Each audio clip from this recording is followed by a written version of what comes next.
Halftime in Houston, Game 7. Rockets lead the Knicks by 2, 45-43. Joined live now by NBA Commissioner David Stern. David, taking nothing away from the excitement throughout this series and the feeling in this building and the great determination and the achievements of these two teams, the ratings for the finals are down.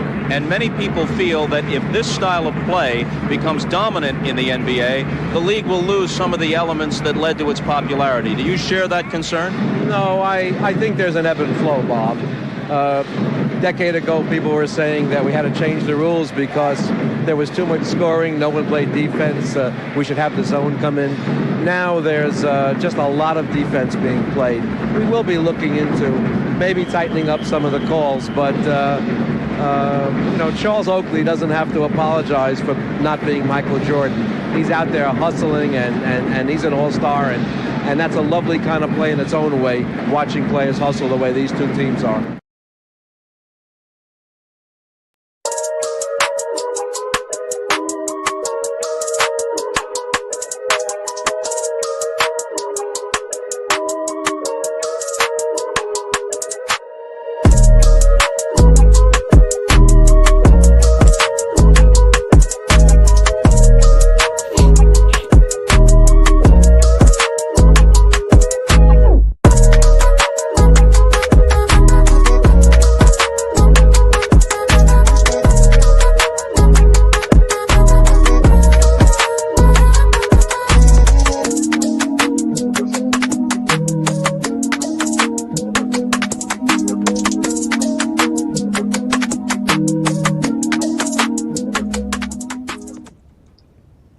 Peace and blessings, y'all. Welcome to the GOAT James Kingdom Show with B League and A Johnny. Y'all know what we do. We go live every Sunday noon to do the Lord's work.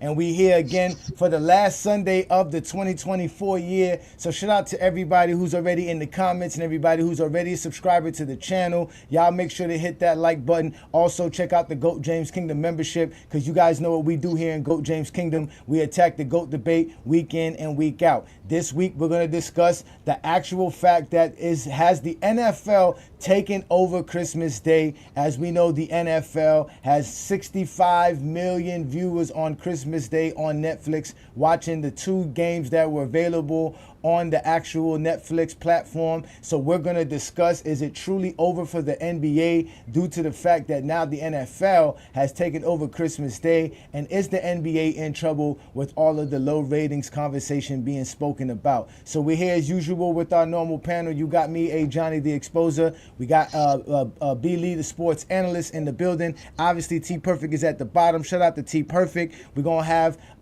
King John and Craig up here shortly. So we're going to have a great day. Everybody, happy holidays, happy new year from GOAT James Kingdom. So let's get right to it. Brandon, what did you think about the Netflix saying that they had over 65 million viewers?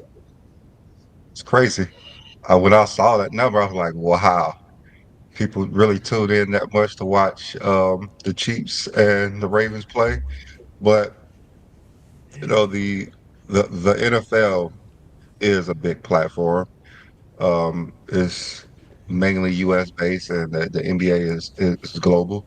We don't really know how many people are actually watching the NBA games in the first place with all the streaming services. So we saw one streaming platform where they got the numbers. It was crazy how many people were watching it. Well, the ESPN platform stated that they had received average 5 million viewers across the 5 games. So what we talking about here? What is that?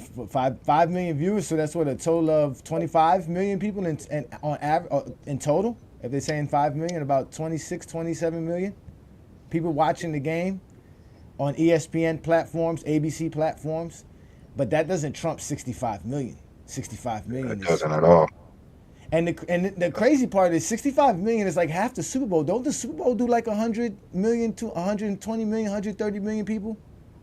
Let me see how many it does. I think I saw like 130 before, but let me look. The record was like 140 or whatever, or maybe I'm wrong or something, or 114 or something. It's crazy. Yeah, that's crazy, especially for what the Steelers. I mean, Steelers do have a lot of fans. The Chiefs are the It's, Super. it's Mahomes. It's Mahomes. Yeah, but they basically both got 25 million, 24 million views each. Yeah, Each game. it's to be expected though. You think so? Yeah. Why would you say that, Travis? Why would it be expected? Well, because for one thing, the NFL is getting down to the point where these games actually mean something. Where because there's seeding at stake, you have the draw of MVP battles like Mahomes and Lamar Jackson, and the Steelers are a great story. Texans are a division camp. So all these games are between contenders. They all mean something as far as playoff seeding goes. It's Christmas, so of course they're gonna tune in. And I mean, I'm all for supporting. Yeah, you're a hardcore basketball fan. I love it. Great. It's a love of the game.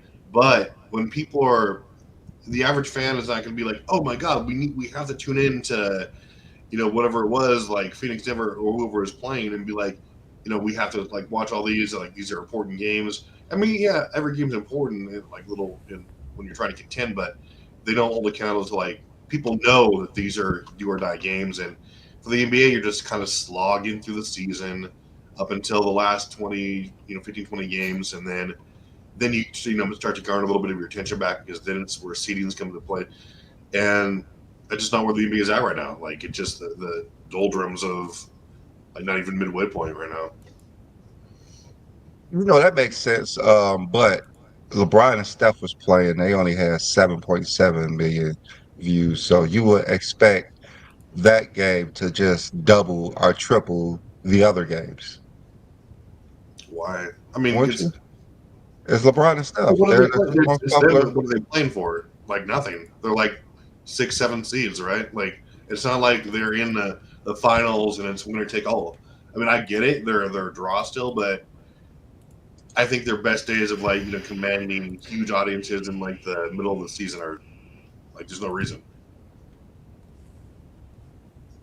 I still think that should have been more than the other games. I'm at least 2 to 3 times the other games, like the Knicks and things like that. Well, it's good that it wasn't, because that means Together. people are not people maybe are taking interest in these other rising stars, and they're obviously people who are competing in the new face of the league going forward. So, I mean, it could be a good thing.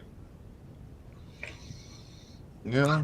I mean, I get the seeding part. I guess that makes sense. But 65 million viewers is not because of seeding, because that draws more than football's way better than basketball. So No, but they don't draw that on a normal Sunday afternoon. Even if it was on Christmas. Anything. I mean, the Chiefs are not even playing for anything. The Chiefs they have play everything for number locked one up. seed. But they basically have everything locked up. It wasn't like we have to tune in to see if they make the playoffs or anything like that. The Chiefs have everything locked up.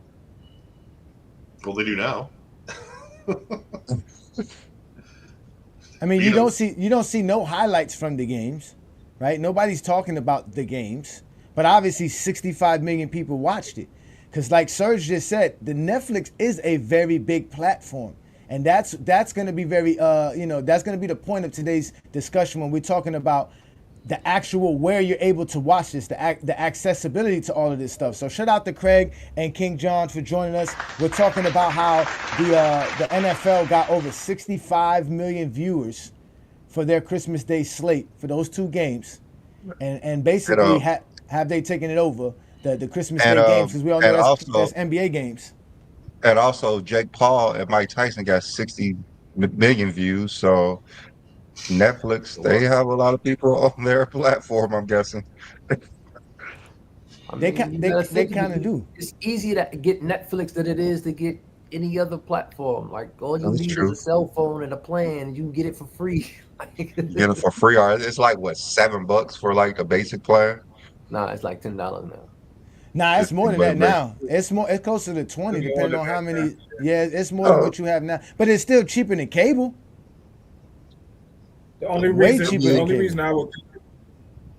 I think it's bad, because one of my complaints about the NBA is how hard it is to find the games on Christmas Day. You know exactly where the game's at, and it's on local. It's free. Netflix, regardless of how you feel, you got to pay for that service. So and Netflix started at $6.99. It started at $6.99. They start at So it's $6.99. basically going to get For one TV, one movie per month. Well, but no, but that's also the thing though. It is the fact that it is on Netflix, right? A lot of people have Netflix, right? Compared to how many people have cable television or Disney Plus or ESPN Plus or Hulu. Because if you look at the numbers here, Disney Plus has 150 million subscribers. The majority of those subscribers have the Hulu and the ESPN Plus bundle, so they don't even compare to Netflix, which has over 220 million subscribers. Yeah. Mm-hmm. So if you're sitting at home on a Christmas day, it's very easy. And the majority of people who have Disney Plus don't have Disney Plus as adults. Most people who have that buy it for their children. But the majority of people not anymore. They got Marvel and Fox movies. I mean, all those movies on there now. Disney I know got that. I'm a not lot saying of that. stuff now. I know Disney got a lot of stuff, but a good portion. I started it because of my kids. All the stuff that the kids could watch. Oh, it was maybe perfect. 5 years But ago. I got Netflix though. But I got Netflix as well. question. So I got a question. I know the NBA is going to Amazon next year. Are they going to Yes. Netflix too? So the NBA is going to Netflix next year. Well, no, Amazon has over 200 subscribers as well. Yeah, because I There's know the over NBA going to 200. Amazon next year. They're going to Amazon. That's why over they 200. But the majority of the people who sign up for Amazon Prime really sign up for deals and shopping and the free online. shipping. The free Exactly. shipping. The people who sign up for Yeah. Netflix are adults looking for adult entertainment via television. So are they going to Netflix next year at the NBA? Well, it'd be Wrestling going to why Netflix not? next year? WWE is going to Netflix. The problem with the NBA is that you could either watch the NBA on cable television or you got to watch it on the subscription. So it's either you're a subscriber to the League Pass, right, or you have cable television. And obviously, nobody's watching ESPN. Nobody's watching cable television. Look at the cable subscriptions for the last 10 years. Plus, it was at its height in 2011, 2010. It's on the way down. They've lost 30% of their subscribers in the last 10, 12 years. Why do you think they putting all the YouTube people on there? That's what I'm saying. That's what I'm saying. So you got Everybody's on their platform. So you got the problem. The problem is that the NBA's invested in ESPN and TNT, and that's why they let TNT go, because TNT can't provide them these amount of people. Correct. And do you think the NBA does a bad job promoting their league lately? No, ESPN does a bad job promoting the league. That's why nobody wants to watch them. TNT does a bad job promoting the league. If you watch NBA TV, they do a great job promoting their league, their players. I have no issues when I watch NBA TV. The one thing the NFL does great is they force ESPN and all these channels you talking about to promote their game correctly. That's why I said the NBA, because the NBA should force these channels to promote their game correctly, and the NBA need to put better games on Christmas. I mean, let's be real. I wanted to see Wemby on Christmas versus New York. They need. Why not? New York got Jalen Brunson. They got Cat and Jalen Brunson. Why not New York? They got a big fan base. No, okay. I'm not saying New York shouldn't have played, but why New York and Minnesota? They first game of the season, you had that. They gave us Minnesota and Dallas. That was a good game. Hey, Christmas needs less NBA games. I'm talking about head-to-head matchups. You need less games. You think, Brandon? Less? Less games. I think what John is trying to say is like use the storylines to promote the game. You see the Knicks traded with the Minnesota, have them make their first playoff against each other against former teams on Christmas. Cat going back to Minnesota on Christmas, didn't they give us that the other night? We got that. That's what I'm saying. What channel was that on? I'm pretty sure they had the schedules. They should have thought about that in the scheduling when the trade happened. But I don't see why Luka and Anthony Edwards is an issue. That's a rivalry that we want to see as well. But it's not a rivalry yet. It should. That's why you do it on Christmas Day, to create that. That's what NBC used to do back in the 90s. I can show you a footage right now of the NBA Finals, starting with Patrick Ewing and Akeem Olajuwon, dudes who've been bust for their whole entire careers, but they were shown as epic giants going up against each other because that was what you have to do. ESPN don't do a good job doing that. I had more fun watching the cartoon characters than actually watching ESPN commentary and production of the show. I mean, how is ESPN supposed to promote because not too many people watch ESPN. I No, don't think. the problem is Serge, ESPN don't doing don't something challenge else. me, Serge. Don't challenge me. I got evidence. I got proof. I don't just talk to talk. I show up on a Sunday afternoon doing the Lord's work. The basketball gods were in my favor this week. Listen, the NBA is never going to we be more popular than it is, or than it was, or is. No, Like, it's never going to get more viewers than the NFL because the NFL is on regular television. They have access to over 200 million But hours. also, it's games just are more important. I got, it's 80, I got intrinsically 82 times to see my favorite team in the league. I only got 17 to see my favorite team in football. exactly, and it's intrinsically a Right. better product, like to a lot of people, because, like, for one thing, the stakes are always higher in a 17-game season, and like they do need to shorten the league. I mean, I think it'd be shortened to like 70 games, 65 games, something like that. Oh my God, mean, you guys are why not? I think they need to. I think they need to explain. I think ESPN and every other place need to Hey, explain the game more. People understand football. There are people who don't understand basketball. Thank you. Thank you. That's it. That's all it is, man. I don't know. I sat here for 12 hours on Christmas Day, and every last one of those games were good. Even the Dallas and Minnesota game, which got out of hand a little bit, eventually became a good game in the fourth quarter, where we saw Kyrie Irving balling out. We saw Jason Tatum ball out. One person on here, can somebody tell me what the zero step is? The gather step. I mean, explain. I mean, I'm just asking for an explanation. What is it? When you take a step, it don't count. The NFL had one season when they had a hard time when Dez caught that pass in that Green Bay game when it was hard to understand what a catch was. NFL cleared that up real quick. You're not going to understand football. You're going to understand football, and they're going to tell you, and they're going to explain it. They're going to put it on every channel. They're going to explain the game, explain it. So when you watch it, you know what you're watching. That's to me, the issue is explaining the game. That's the issue to me. Because you got these kids going into like high school games, and you can't do the zero step in high school. It's traveling. Look, he said exactly. That's what they want to watch. They want to watch high school basketball. That's what y'all want to watch? High school basketball?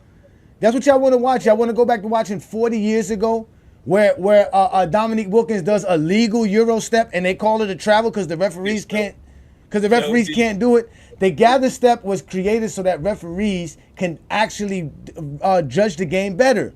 So when the guy picks up the ball, that's his step. They don't count that step. Now they can look down at his feet and see how many times he actually takes a step. It's only to help the game be more competitive and be more skilled. Now you have to learn how to know when to pick up the ball and when to make that move. And the refs have to do a job in making sure that you're not traveling.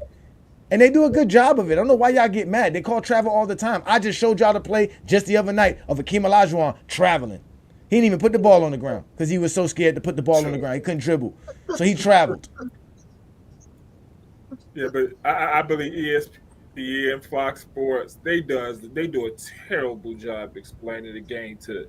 So when you debating somebody about the game, and when you talking about the game, just the game, forget final shots and all this game. It's like you having two different conversations with people because it's like I'm telling you about the game and you telling me how you feel about something, and it's like I just want to have a conversation about the game of basketball and what we watching. We could both be watching the game and seeing two different things because they do a terrible job explaining the game to people.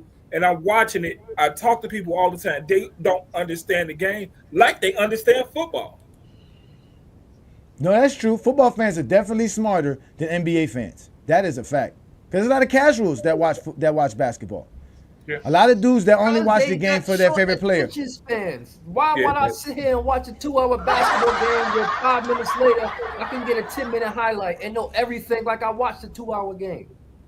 But that's how people got it back in the days. They never really watched the game. They just waited for a John Butchergrat's highlight on SportsCenter. If you go on YouTube right now, after the first quarter, they already got 10 minutes highlight of what happened in the first quarter. While the second quarter is going on. But more people watch the NBA than they do the NFL globally.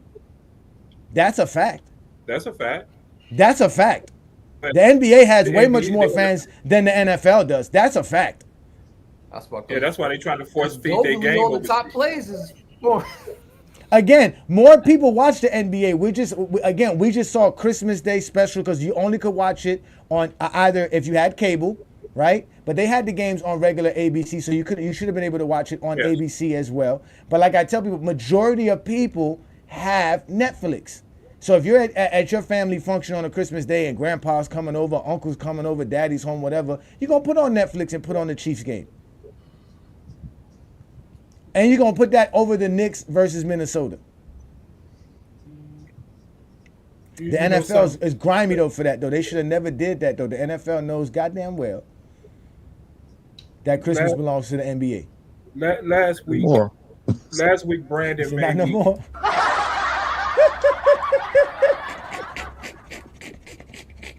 Go ahead, John. Last week, Brandon helped me understand content better. Content is strong. You need to have good content, and I understand that. But the one thing about the NBA, we have a lot of trolls, and the trolls has damaged the game of basketball. And that trolling is content as well, and I do understand that. But people haven't realized the damage they've done to the game of basketball. And then when you try to explain to them the damage they done, you want to move it to somebody else and not stand on what you've done to the game of basketball. ESPN has done a lot of damage. Skip Bayless has done a lot of damage to the point that I even think people will want to walk away from his standpoint of how he sees the game. Now, when I'm saying people that damage the game, I'm not saying they don't understand the game, because one thing I can tell you about Skip Bayless, he can explain the game of basketball to you greatly. I was on your show on Christmas Day. I was in the chat talking to Herm, and I told him he's done a lot of damage, and he's told me he want to debate me. He don't want to debate the damage he's done. And let me tell you what Herm can do. He can explain the game of basketball. But what we've done is said content is more important than explaining the game of basketball, and I think that's wrong. I believe, yes, going to be some negative things about the game. You want to talk about it. I'm understanding that. But what we are not doing is telling these fans and telling everybody how to understand the game and understand what you're watching. And if you want to understand why the viewership is down, because people don't know what they're watching. I can go, once the game is over with, I can go on all these platforms and find out the negative stuff about the game. Oh, he missed the final shot. That's it. He can't play. Is that all you can understand as far as the game of basketball? I want people to I get it. The one thing I appreciate out of you two, Johnny and Brandon, y'all explain the game of basketball. And that's all I'm asking for people to do, is to explain it so people can understand it. And let's not sit here and just talk about the negative parts of basketball and these talking points, and that's it. The big problem is the NBA is all about championships and how many championships you get. The NFL is about this week. Week 17. Week 17 is just as important as every other week in football. And then you go to the final games. That's all I'm asking for. Let's explain the game of basketball. Let's help people understand. If you have a question, just ask. It helps. And I'm willing to take any information if you know something I don't know too. I think we're overthinking a little bit too. If the NBA is never ever, especially in the United States, you're probably right about the people watching it more globally, because it's far easier to go, start a 3v3 game than it is to get a whole ensemble ready for and go pick up football with somebody. You can play basketball anywhere. It's popular just because of that. It's just like soccer. But if you're talking about why it's so ridiculously more popular here than basketball, it's because kind of like what John said, not only are people they're not all about the X's and O's and things like that, and the minutia of the game. A lot most people don't care about that. All of us do, and we talk about it, but the majority, all these numbers are showing us, you need storylines, you need larger than life characters, you need the drama of how is the offensive line going to stack up versus this, the matchups. How is this quarterback going to overcome that? There's so many different storylines in football that are from a week, even against bad teams, way more than on a 12v12, 12-man squad. You have all these different pieces of puzzles as coaching staff. The games intrinsically mean more because there's so much less of them, and you have to be all these different things coalesce typically, especially later in the season, and that people know that, and it's just so ingrained in there, it's so diehard that basketball is never ever going to achieve those heights for many reasons, mainly because way fewer players per team. The personalities can never be that huge. Like you said, there's way more games, much of which the bulk of the season doesn't mean a lot to most people. That's why you see viewership spike during the last couple weeks of the season and in the playoffs, because people don't give a shit, because you're not going to tune in it. So I mean, obviously I'm not speaking for the people who are diehard and tune in no matter what, rain or shine, but it's a pretty simple explanation as to why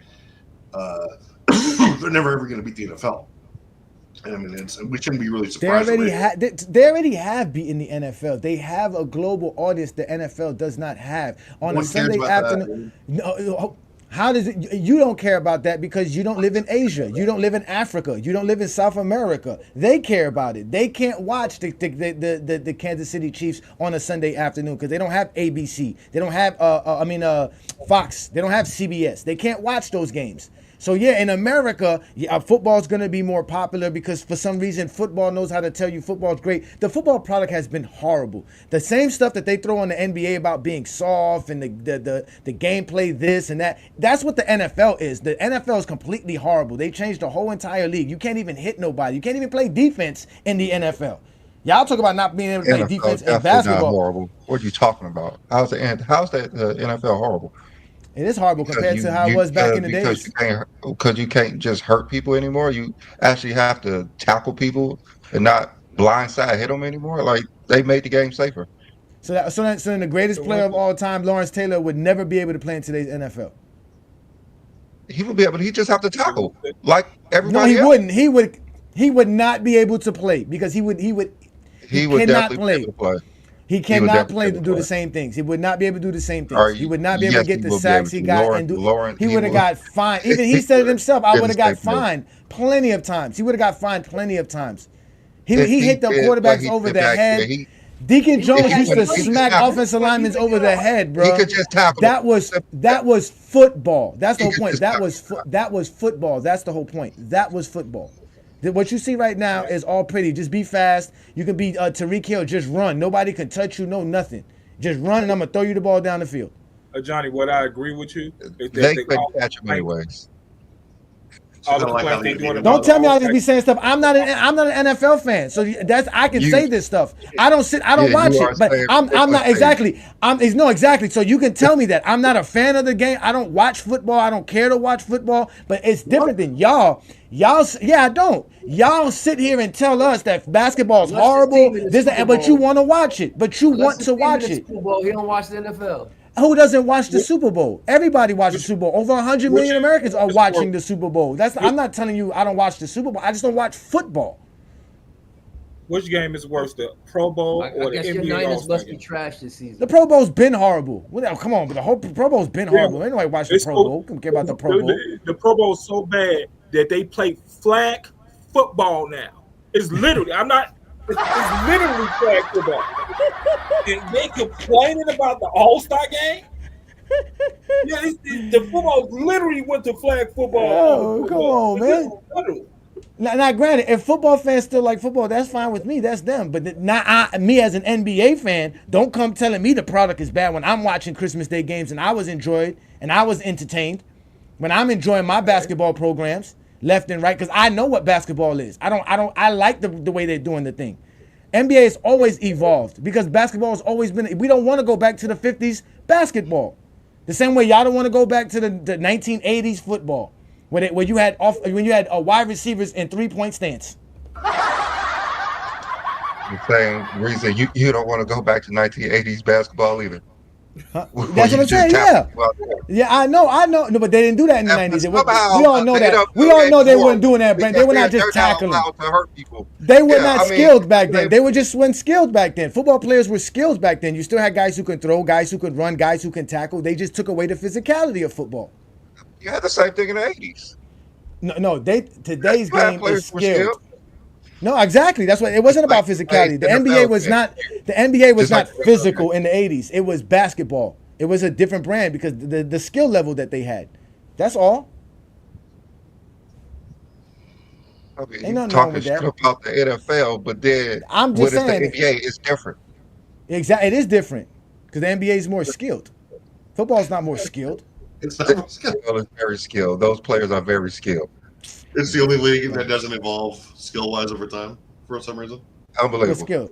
What skill level? Oh, yeah. Okay. No, they got athletes. They got athletes like a motherfucker. That's for sure. No. They got athletes like a mother. Yeah, the athleticism in football is way better than what it was ever before. Skill level, nah, man.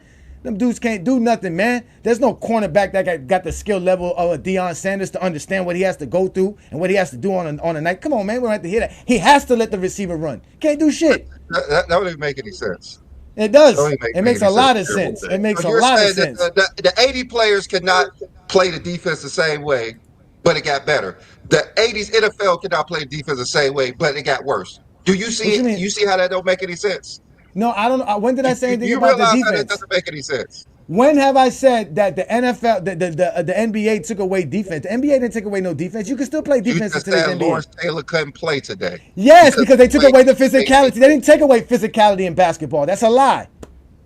We always talk about this, Brandon. They don't take away no physicality. We watch Michael Jordan get to the lane. There's no physicality. I'm watching Draymond Green tackle two players on the free throw line. What are y'all talking about? I mean, you see players do the same thing and getting flagged in the NFL. What you talking about? Exactly. That's why you didn't get flagged. Lawrence Taylor wasn't getting flagged when he broke Theismann's legs. Other players wasn't getting flagged. It was getting called. There wasn't no flagrant fouls, anything. They would just shoot their free That's throws. why I'm exactly. So there's no physicality change in basketball. Only change in basketball is more skill. You're being the biggest hypocrite because I'm you're saying how, Brandon. I'm not saying I never said anything about physicality in basketball. I said the skill got better in basketball. The NBA, the NFL took away physicality. The NFL took away physicality, which is what the game is all about. Being physical. The NBA was never physical. That's a false analysis. The game was less skilled in the 80s, so it's better today because it's more skilled today. That's what I'm talking about. NFL is more skilled today. I don't know about that. Okay, that's fine. You can say that. I'm not an NFL fan. I haven't watched it in 8 years.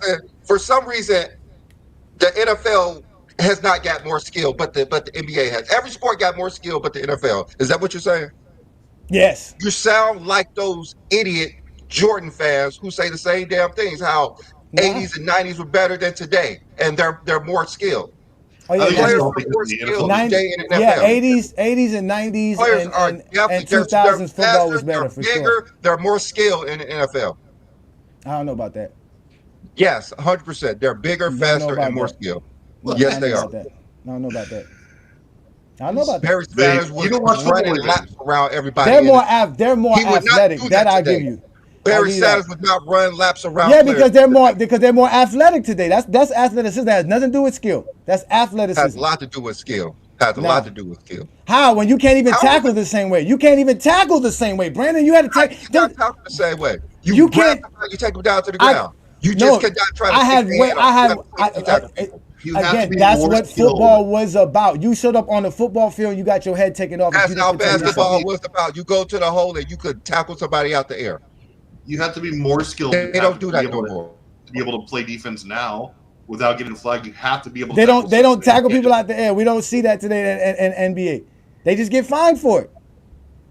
You get a flagrant foul. Well, that's it. Because they don't do that no more. You can do that nowadays, and you can get a flagrant foul. Like you can get kicked out the game if you do it. People do it today. Draymond Green around here choking people and get suspended. People do this all the time. Like just because they not supposed to do it, don't mean that they don't do it. It's like no, but that's not what made 80s basketball great. That's the lie. No one said 80s basketball was great because of physicality. That's the lie. The NFL was great because of physicality in the 80s. Lawrence Taylor was great because of how physical he was and how he dominated and put fear in your quarterback. You don't have that issue today. Patrick Mahomes does not have to worry about nobody hitting him. You touch Patrick Mahomes, you're going to go on the bench. It's foul. That's it. It's a penalty. The NBA was. Nobody was watching. Nobody was watching the Boston Celtics and the Lakers because of physicality. So that's a lie. I never brought up physicality at all. The NBA brand was what it was then because of skill, not because of physicality. That's just bullshit. Today's NBA is what it is. NFL, so you're making up shit because you That's don't not the watch. truth. That's not the truth. Is that not the truth? You can't touch a quarterback in the head. You can't go to a quarterback's legs. You can't chop block. You can't. Come on, bruh. These are all rules. I don't have to watch the game to know the fucking rules. This shit sucks. If you can do that, that doesn't mean you're a great player. That just means you're trying to hurt people. You cannot. No, I don't care about great players. The shit sucks. The shit sucks. The NFL sucks. That's what it does. It sucks. I don't care who watches it. I don't watch it. It sucks. It's horrible. It's bad product. I don't give a damn. You're a double standard. You're a double standard. I don't. No, I don't. That's fine. That's not double standard. Why? I have to like football? Why do I have to like football, Brandon? You don't have to like football. Okay, then. You do not have to downgrade the NFL to try to make it seem like the NBA is better. That's what you're doing. I'm downgrading it from what I watched. Yes, from what I used to watch. Yes, I'm downgrading. It's a downgrade. The same thing these idiots do. No, I'm not, because they're lying. I'm not lying about that. I'm not lying about football. They're liars. I'm not lying. How great the NFL is. You cannot appreciate how great the players are. Great at what? Great at what? Great at what? Great at what? What are they doing now that's so different? What are they? How are they more skilled today in today's NFL? Please explain this to me. I would love to know. Because you got a quarterback that's about to break the rushing yards for the rushing yards for a quarterback while throwing almost 40 touchdowns. Patrick Mahomes isn't better than Joe Namath. Okay. Yeah. Okay. The quarterback you can't touch. The quarterback you can't tackle. Go ahead. Continue. You have never seen a Chiefs game. This dude get hit all the time. Patrick Mahomes is always on the ground. He's always on the ground. He's always limping. No one gets penalties on Patrick Mahomes. He injured right now, Brandon. Remember? Yeah. He gets hit all the time. He has a terrible line. Yeah, he's right. You're right. I asked you to tell me how skilled he is. Please tell me how much skilled he is. They had a Randall Cunningham in back in the days. They had a Randall Cunningham who had to worry about real hits. They had Randall Cunningham. Burrow playing. Patrick Mahomes playing. Michael Vick. Those guys playing. Michael Vick. Lamar Jackson is head and shoulders above Michael Vick, and Michael Vick is my favorite quarterback of all time. He's not. Never had to deal with what. Never had to deal with Michael Vick. Had to deal with. Might be a perfect example. He's a better thrower. He's a better runner. Okay. Yeah, you're right. Michael Vick had a strong ass arm, but he's not. Michael Vick even said himself. He didn't even take his workout seriously. He just thought he was better than everybody. I'm talking about skill. I'm talking about skill. Exactly. That's how skilled Michael Vick is. That's how skilled Michael Vick is. He don't even have to do it seriously until he got to the Eagles. From his own words, he didn't take it seriously until he got to the Exactly. That's how skilled he was. So in Madden 04, they made Michael Vick unbeatable in Madden 04. Yeah, a video game. Yeah, in a video game. Winning MVPs, setting records. He already broke. Of course you're gonna break records. You can't touch a quarterback. Of course you can break records. You can't touch a receiver. Of course you can break records. You can't play defense in the NFL. That shit sucks. And I'm telling you that shit based on rules, not based off of the fact I'm trying to be a Jordan fan, because Jordan fans don't even know NBA rules. They are liars about rules. I'm not lying about none of the NFL rules that I'm throwing out here. Every rule that y'all want to bring up to say why the NFL sucks and NBA sucks are lies.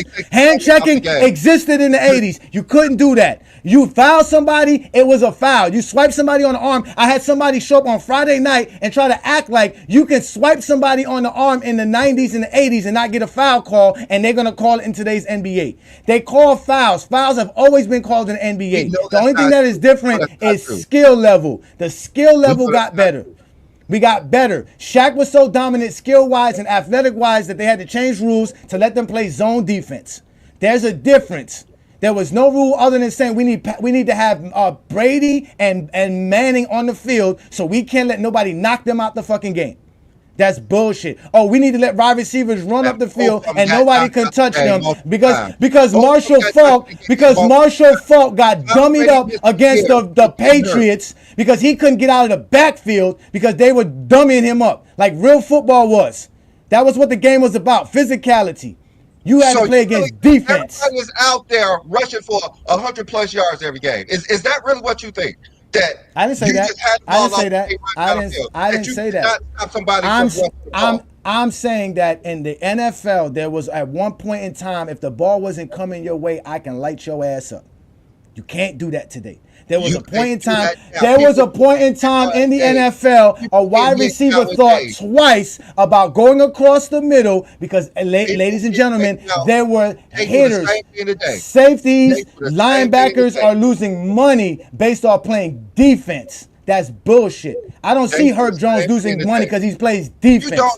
I don't see Rudy Gobert. I don't see Rudy Gobert lose money because he's playing defense. I don't see Bam Adebayo lose money because he's playing defense. I'm watching NFL players lose games because they're playing defense. The other day, some dude got suspended because he hit Lawrence for sliding. Bullshit. I don't like it. Horrible. You're entitled to your stupid ass opinion, dude. I know I am. That's why I don't watch it, though. At least I don't watch it. You don't see me on no NFL program talking NFL. We supposed to be talking basketball. But we see you right today hating on it. I can hate on it. I'm not a fan of it. I'm not a fan of it. You call me a hater. Exactly. I hate the NFL. You're right about that. I do hate the NFL. I hate the NFL. I hate the NFL. No, listen, I can argue. I'm not here to argue about y'all NFL. Y'all can watch NFL all y'all want to. That's why I have a show Sunday to talk basketball. Why we're talking about Netflix, like just being taking over the because like, streaming. If you don't care about it, why we're doing it? Because streaming is taking over and cable television is dying, and that's the why NBA is not going to compete with the NFL. We can talk about something else. We're not. Who said that? Who said they were competing with the NFL in the first place? They don't have to. I told you they beat the NFL. They have more viewers than the NFL. They have more people watching their product than the NFL globally. I can be proud as an NBA fan. We got global fans, bro. We are all continents. We are in 6 continents. How many continents is the NFL on? Well, the NFL does play in other stadiums across country. I don't forget they play games in Amsterdam and London shit too. So they do got fans across. I know they true. I know they do, but they don't got a big not as much as the NBA. Not as much as the NBA. Not as big as the NBA. NBA is way bigger in Europe than the NFL. Way bigger.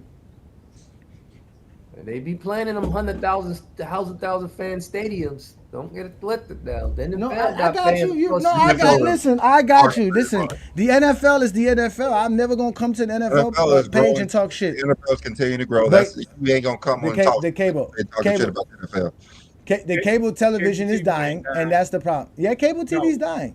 It's not dying. It's dead. I mean, I think that's 2 different statements. Cable TV is dead. You saying it's dying? It's been dead. Well, I don't know. Well. No, I don't know because listen, at its peak, we had over 100 million households with it. You're down to about 70 now. That's a big drop off, but it's not dead. There's still 70 million households that got cable. So I mean, but it's not. Again, it's not like streaming services though. That's the difference. These streaming services are going to provide 70 million. What's the population of America? Oh my God, isn't it like 400 million? Is that 400 million? Yeah. Like 250, something like that. Let me see. No, it's in population. He said population, not homes. I think it's like 250 homes, 350 homes.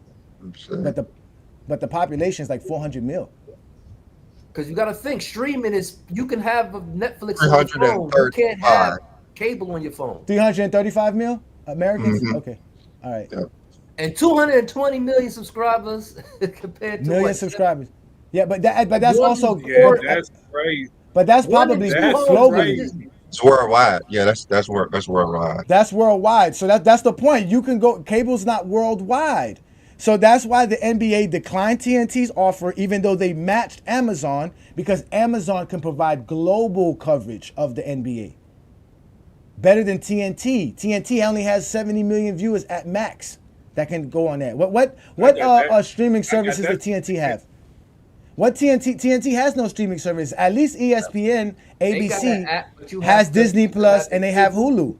They do have an app. You do have to have the cable. Yeah, you have to have a service that had an app. Yeah, so they don't really have their own service. Yeah. So it kills that right there. What would you say that again? I'm sorry. TNT got an app, but you still got to have a cable service. Yeah. Oh wow. You have to have a cable service across the app. And exactly. Unless you have something like YouTube TV or Sling TV or whatever like service that's included. look, this is the decline of cable television. So and at its height. So in 2001, it jumped up 8%. But since 2011, the decline of cable has gone down, and by 2020, it went down drastically, as we can see, and it continues to go down 5% a year in subscribership for cable. So cable is like y'all say it's dead, but it's dying. It's on its last breaths. Especially if we're going to be talking about how, like you said, it's very easy to access Netflix, very easy to access Disney Plus and Hulu. What's only keeping the cable subscribers alive because they probably got it bundled up with their internet. So a lot of places you need to have cable to get the internet. You might be right about that. You know what? Go ahead, John. I'm sorry. At least half of the people do. I had at one point I had Infinity cable, right? And I got on the phone and I broke down my bill. Do you realize my taxes was more than my service? The taxes on me having the cable service was more than the service I actually had. So, I mean, just the cost of cable service alone went up so high that it's one of the reasons people don't want it anymore because it's too high.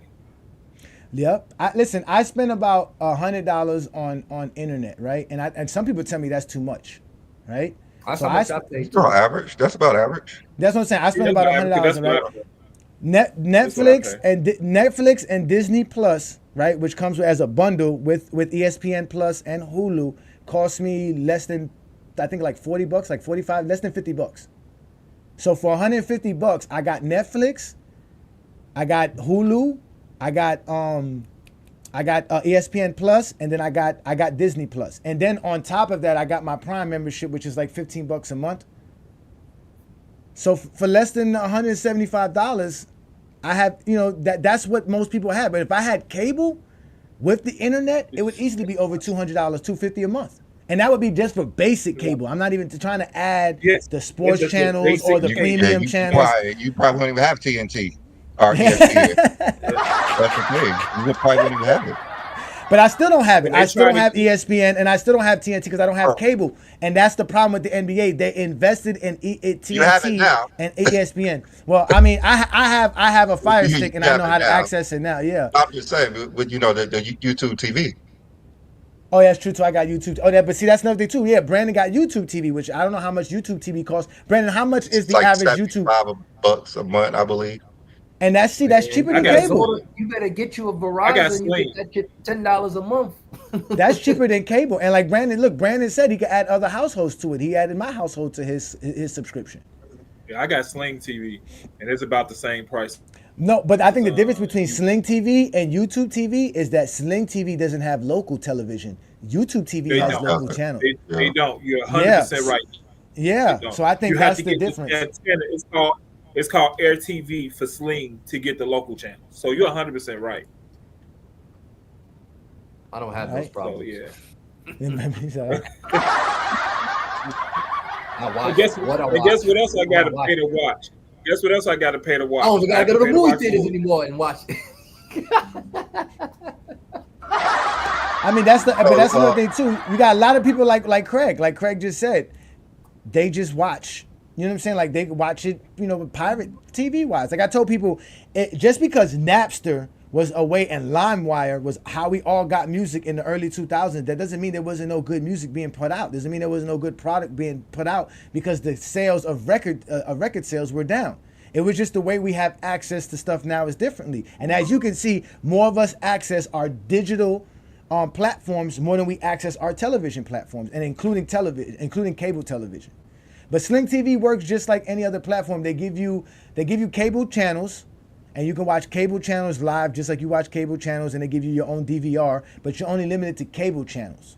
You're not access to local channels. And you'll have ESPN, TNT, things of that nature. You don't need cable television for football. Everything on football is basically on regular TV.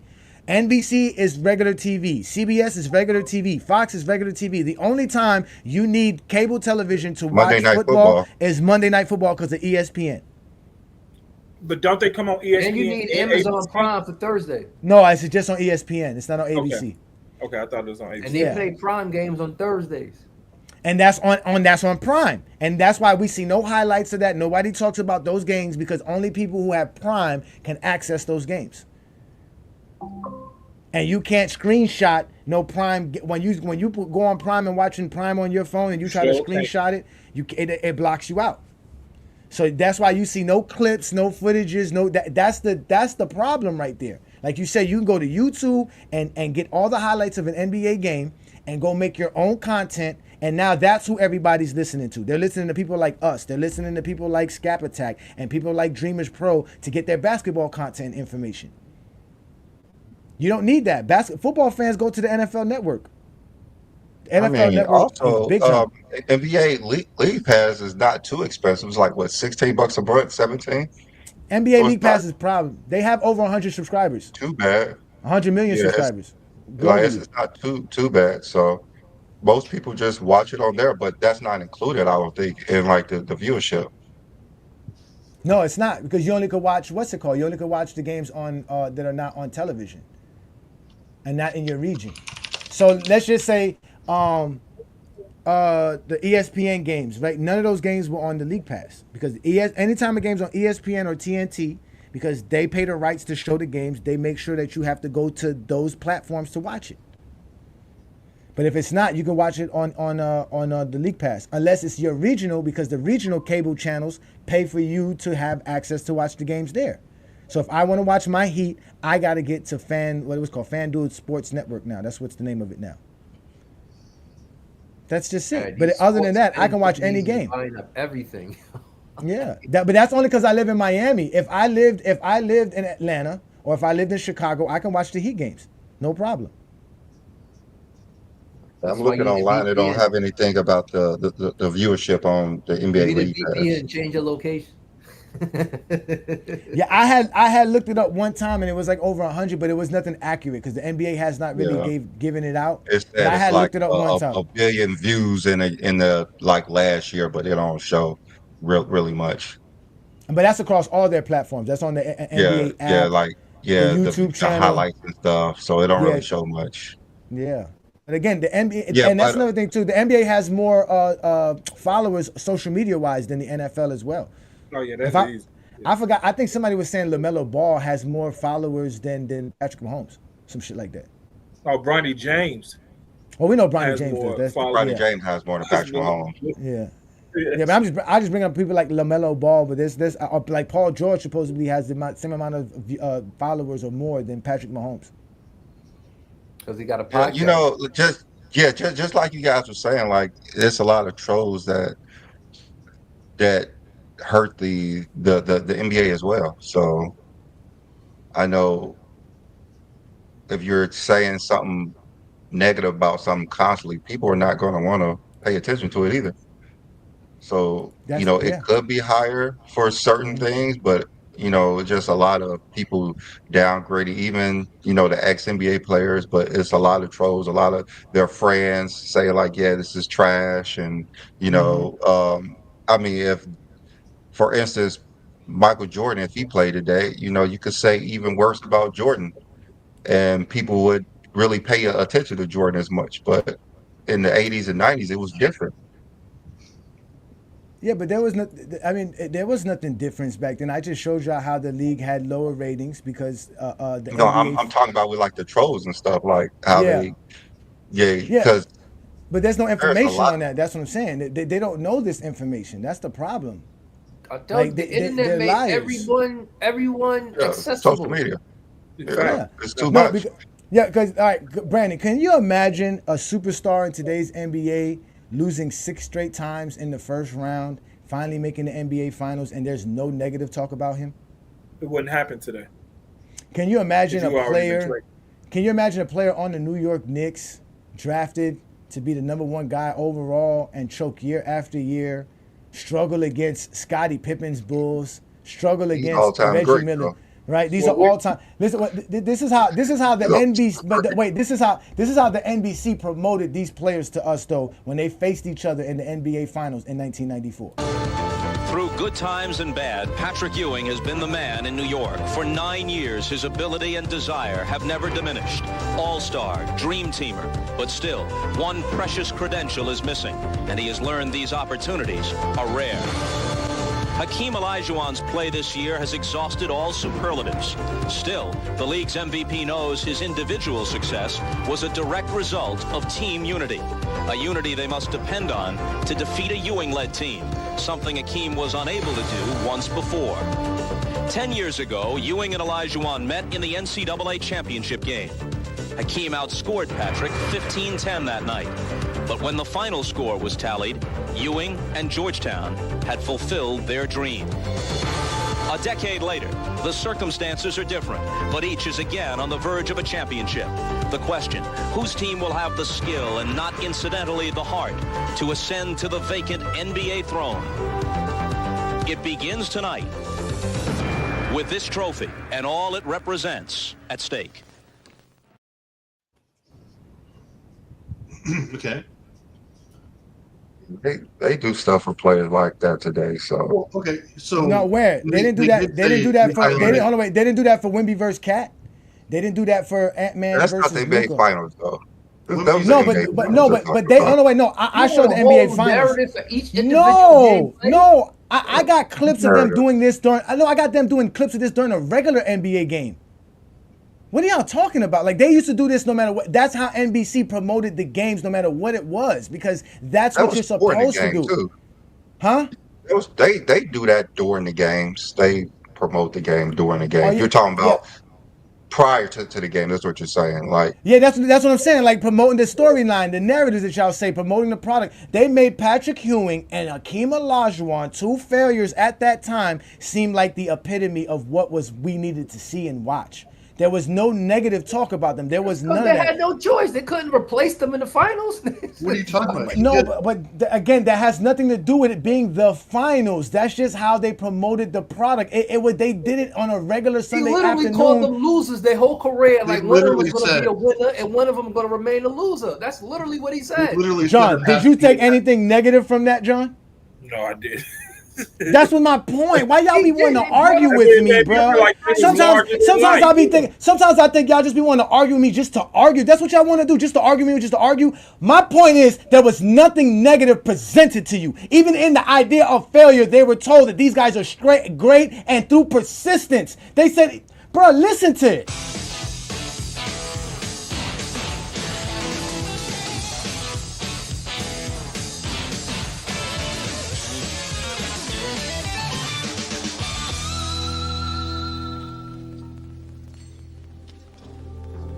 For 3 memorable years, red and black were the colors of royalty in the NBA. But that dynasty is now history. Soon, a new champion will reign. This symbol of supremacy rides on the outcome. The two teams intent on seizing the prize have different styles and personnel, but they share something essential. The New York Knicks and the Houston Rockets are passion personified. Passion personified. Passion personified. They're Come the on, finals. bro. for the You NBA did, finals, yeah, wait. though. That's I didn't hear fine. it. I know, again, they did that beyond the NBA Finals. I got clips of them doing this beyond the NBA Finals. A regular game in December, a regular game in January. If you went to an NBC game, what you saw was drama, TV, entertainment. Nobody's talking shit. Matter of fact, the people who are talking shit, they let David Stern get on the mic and shut them the fuck up. Recently, I've heard both Pat Riley and Chuck Daly say that unless there are rules changes, and they didn't say this critically, they just said it as an expert's observation, unless there are rules changes, this will be closer to the style of play throughout the league the next few years than in the last decade that was, of course, dominated by Jordan, Johnson, and Bird. I think you can expect us to look at not rules changes, but possibly tightening up the calls a bit in the looking at it over the summer. Perhaps a little bit more movement, letting players get a little freer than this very tough defense that's being played allows them to. But we're, our ratings are only down domestically. There are 117 countries that are getting this finals. These are the most people that have ever watched an NBA Finals in our history. agree with Of course it's down. One finals you had Michael Jordan. The next final you got fucking Patrick Ewing. Of course your final rate's gonna be down.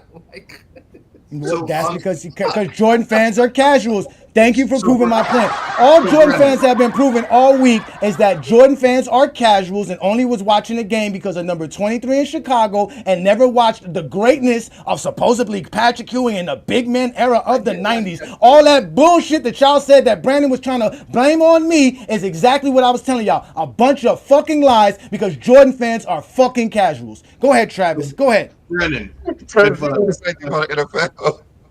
So wait, what did we just watch the same like? That was true about the NFL. They were actually introducing Patrick Ewing and Hakeem Olajuwon, and they literally said, "Hey, Patrick Ewing has been there, didn't really have any success, but he's been there through good times and bad." Same thing with Hakeem Olajuwon, but now it's their chance. Just because they said, "Hey, listen, guys, these guys haven't done shit. Their first 6." Why are they going to say that? They're not going to be like, "Hey, these guys are great." Absolutely.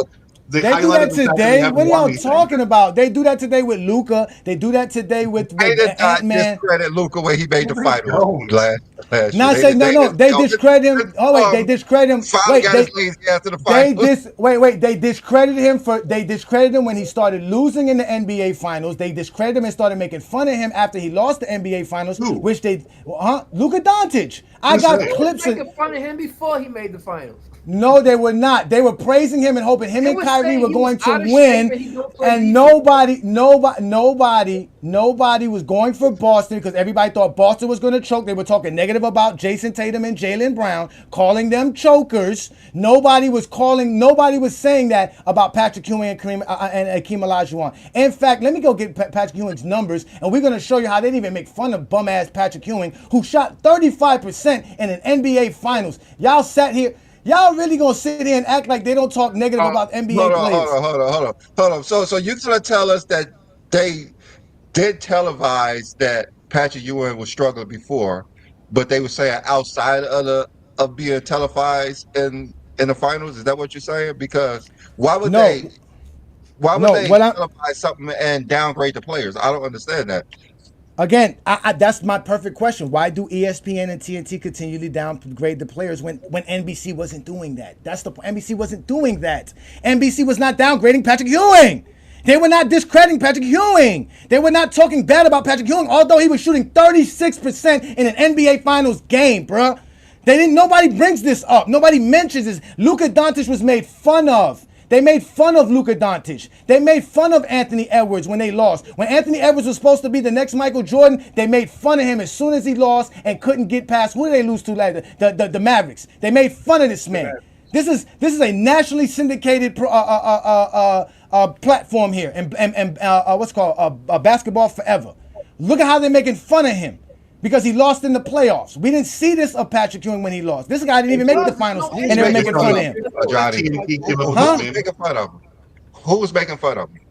Social media. They talk about. Didn't Magic Johnson say this kid never won anything until like about him? Like social media wasn't like that back in '94. That's my point. Social media talks the way they talk because TNT and ESPN talk the way they talk. Shaq, Barkley, Stephen A. Smith, Kendrick Perkins, they all talk negative about players. So why should social media talk positive? But that's not during the televised game, though. That's what we're saying. Yes, they do. They're not going to televise that players suck. They do it all the time. I need to see this from this player. What are you going to do, LeBron? This is your turn, LeBron. What are you going to do? They do that before the game. What are y'all talking about? ESPN before the game. That's what they do. Y'all act like these. So they do it differently on First Take. They say something different on First Take, but when they're on ESPN and on NBA, ESPN, they say something differently. Is that what y'all saying? They act differently? Jalen Rose says something differently. Kendrick Perkins says something differently. I'm saying during pregame and mid-game. So why the fuck we got during the pregame, they were criticizing. I heard Magic Johnson and Isaiah Thomas criticizing the NBA before the game. Thank Thank you. And if you go watch this happened. NBA Finals, no, when you watch these NBA Finals and they're talking to Dr. J and they're talking to Magic Johnson, they're not talking negative at all. They're talking about what those teams need to do to win the game. That's the whole point. Y'all don't remember that. I just watched the whole NBA Finals over here during 1994 and watched them talk to Dr. J at halftime. They were not talking to Dr. J about negativity. That they were talking about what the Knicks had to do to win and what the Houston Rockets had to do to win and what was happening during the game. They were talking the game. All this other shit that we see on ESPN and TNT is not that. They don't do that. That's the I've point. seen Magic Johnson, Larry Bird, and Dr. J speak negative about Michael Jordan and his Bulls during the finals. Yeah, a lot of these During players the got. finals. They didn't talk bad about the. They didn't talk about the Bulls. They talk how the league was watered down. They didn't talk bad about the Bulls. They said the Bulls were one of the greatest teams to be assembled. They said the Bulls are great. They were saying that's exactly what they all said. Saying how they couldn't beat them because of their handicaps and stuff like that. Like they're only winning because the game is watered down. No, they actually said that they could beat the Bulls. That's what they said, that the Bulls would struggle against them because they got a strong front line. Same thing that said, that Bird said, that they had a strong front line and they would love to see the matchup, but they still said the Bulls was a great franchise and they were a great dynasty. They were not shitting on the Bulls. Even Dr. J said the same thing.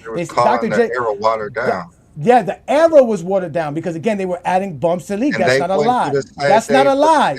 That's not a lie. That's not difference. I didn't see Gary Payton and what's it called made fun of like this. I didn't see Karl Malone and John Stockton made fun of like this. I didn't see this. Where would you see it? Let me ask you. Huh? Where would you see this at? Where would you see this at? On ESPN. On ESPN. On ESPN. They would say something. Back in those times? You're saying ESPN would have mean like this? Again, ESPN would never do that. They were running Luka Doncic through the grinder over his defense instead of praising Jaylen Brown and Jason Tatum's awesome offensive skills.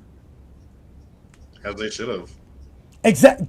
Why are you fucking arguing with me then? Because you just want to argue on a Sunday afternoon and let me do the devil's work because I'm not even doing the Lord's work right now. I work for Satan right now because y'all can't agree with me about facts.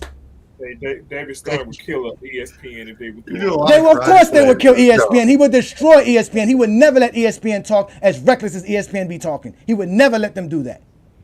It sounds like you're mad at this. Like you're no, I'm mad. You want to argue with me when I bring up facts. Who's arguing? We're just saying you're That's just saying arguing. That's arguing. You tell me. Biased takes right now. Like that's not one.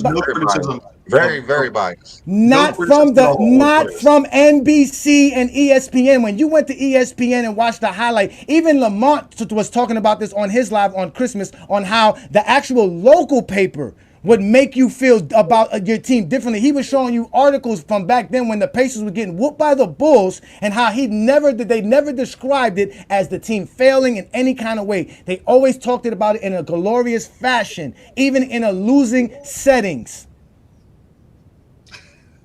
That's false. That's their job. Today's job is not to do that. Today's job is to get you to click on it. That's why more people are subscribers to Scab Attack, Dreamers Pro, Ticket TV, because those guys don't actually talk the game. It's easy for you. It's a bunch of casuals. You guys are not real basketball fans. You have to be a real basketball. The same way y'all got upset. The same way y'all got real passionate about how I was talking about football as a non-football fan. I'm getting passionate about y'all because y'all sound like a bunch of non-basketball fans instead of being a basketball fan. Like non-basketball fans because we said that there wasn't no reason to discredit players in the 90s. Is that what you're saying? Are you saying there was no social media to discredit players? I didn't say social media. I said ESPN and TNT. They have nothing to do with social media. You're furious that we're not just pictures from mad at the pictures are a result. The pictures are a result and the symptoms of ESPN and TNT product. These guys feel free to do this because ESPN and TNT does it. These guys feel free to do this because ESPN and TNT does it. They did not praise the Boston Celtics, who just won an NBA championship and run a record NBA championship and have two stars that are prominent players in today's NBA and are in their prime. Instead of praising those guys for what they did, we sat here and talked about how Luka Doncic needs to get better on defense, as if Luka could do anything better than what he did last year's finals. That's true, but you did the same thing with the NFL. That's all I'm saying. Like, no, I didn't. You're part of the NFL has rule changes, Brandon. There's no rule change that says you can't play defense. There is They all no think like they're there is no hypocrites. NBA there's no NBA Control. rules that stops you from playing defense. There are NFL rules that stops you from playing defense. That is my point. And that's why I don't watch the product. They stop you from a technique, not from playing defense. You can still play the same defense. that You just don't need a make different any sense. technique to execute. You just I can't tackle you That from doesn't make any below. sense. I can't tackle you from behind. Come on, y'all. You need Y'all. more skills to not know how to bullshit not too. injure somebody. Like that takes skills to tackle somebody and not hurt them. I don't have to worry about that in Yeah, I basketball. mean- there's no rule in basketball that says you can't play defense Hey, because you you're can't injuring this kick guy. somebody out the air. There's no rule saying They you consider jump that. off with they grab you and slam you in your head. There's no rule for that, right? who got injured There's no rule for for that. flagrant fouls to be attached to the NBA? So who got injured for Who got flagrant injured? foul? Again, Brady got hurt and the NFL changed the rule. A player got hurt because somebody dragged him from his horse collar. The NFL changed the rule. What rule was changed or who got hurt for flagrant fouls to be instituted in the NBA? Jordan. Michael Jordan Phillips. Hey, I was about to say, Greg, you beat me to it. Like I said, zesty Jeffrey Lyles. Because Jordan never got hurt versus Detroit Pistons. My understanding, he averaged 37 points versus Detroit Pistons. He blew them out. He won 6 championships. He's better. That's all I hear. That's all I hear. That's what I hear. from Stephen A. Smith because they lied to you about. Where's Stephen A. Smith on? Where's Stephen A. Smith on, Brandon? Explain that to me again. Where's Stephen A. Smith on again? Where does he tell you these lies on? He's on his ESPN. Okay, thank you very much. I appreciate it. So you telling me it's a lie that Jordan didn't get the flagrant foul introduced? That's what you're telling me? No, I'm saying Jordan didn't get hurt. They didn't introduce it because people got hurt. They introduced it to get more people to watch the game. They introduced it. They introduced it. Injured. You can't tell if he wasn't hurt. Hurt and injured. Again, you said that I was treating the NFL like the NBA or being a hypocrite. I showed you 2 rules that were changed in the NFL based on players being actually injured because of the play. Tom Brady got hurt because somebody went at his legs. You no longer could do that after that. Plenty of wide receivers and running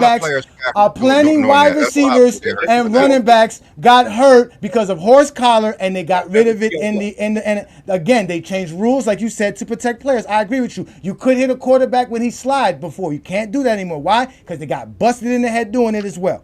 And when somebody gets hurt in the NFL, they change rules because of it. The flagrant foul rule was not changed because anyone got hurt. Now you got fined. Fighting. You got fined for fighting because people got their face broken in fights.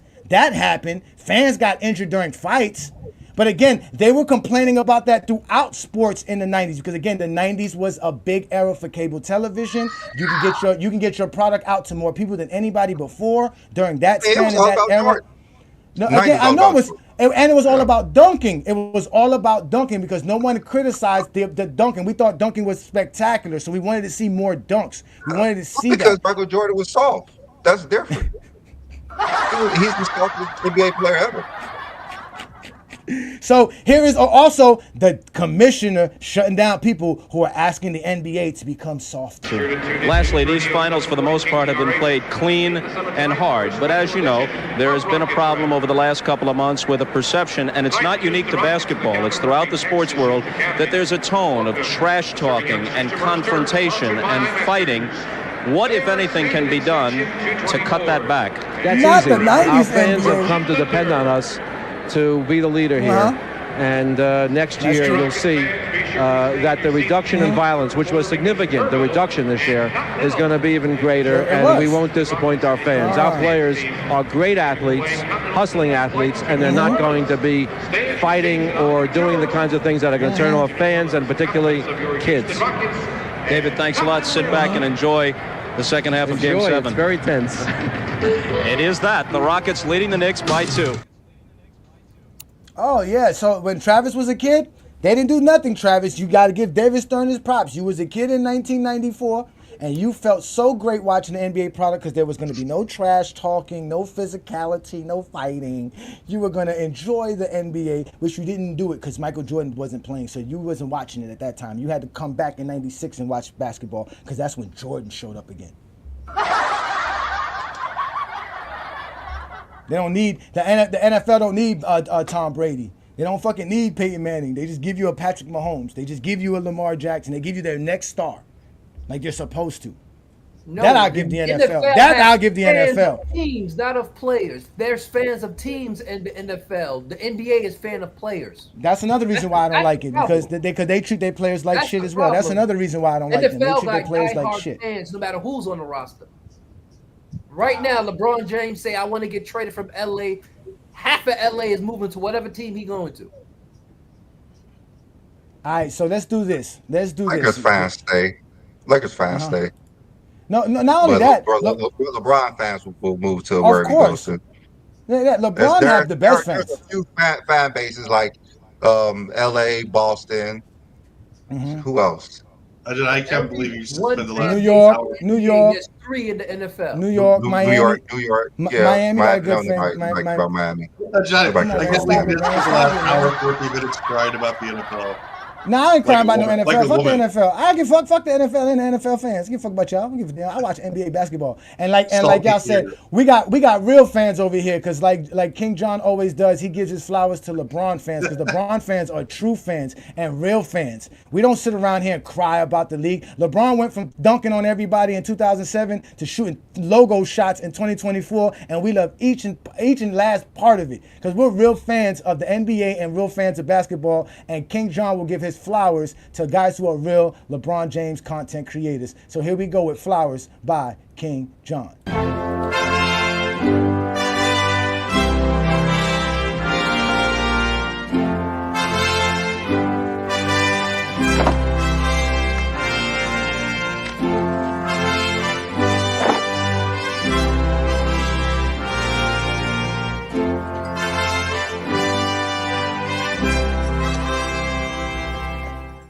Rosebetters!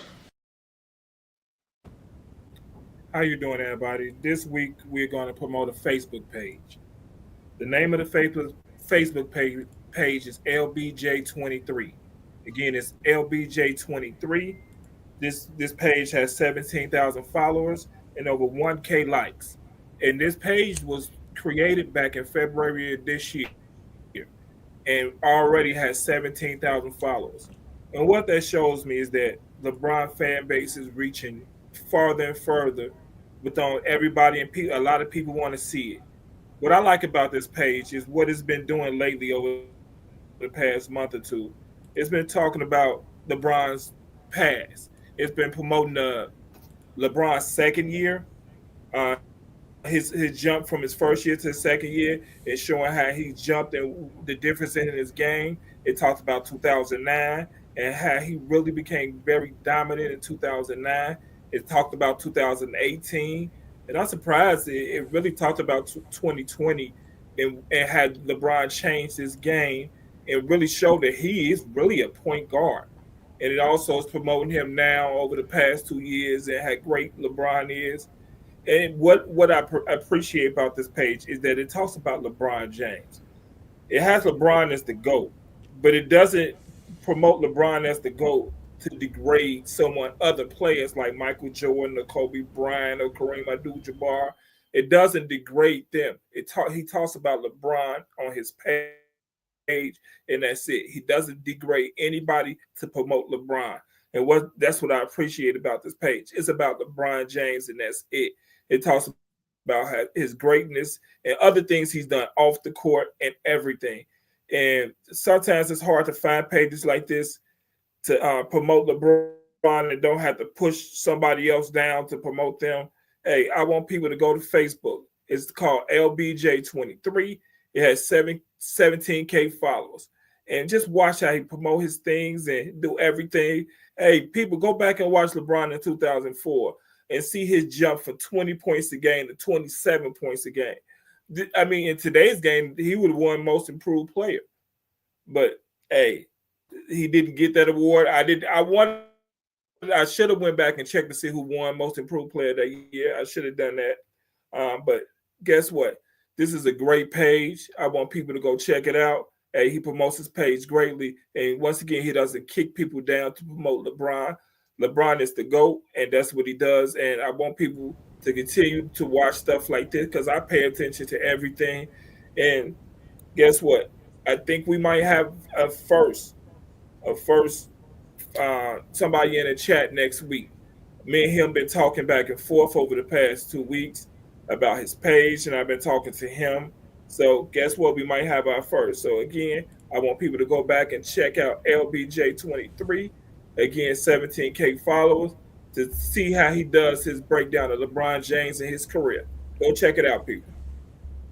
All right, no doubt, no doubt. Good job by you, King John. Again, ladies and gentlemen, that is DJ K Flowers by King John. Y'all go to Facebook and go ahead and subscribe and follow LBJ23 on Facebook. And y'all know we are also on Facebook. We got over 100,000 followers on our Facebook group as well. But shout out to everybody who supports what we do. And also make sure you support LBJ23 as they are officially GJK approved by King John and the Flowers.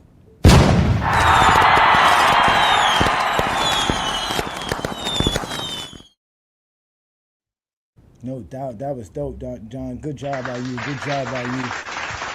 Keep the show going. As y'all know, Jordan should have won one in 87 when he went from 22-point games to 37 points per game.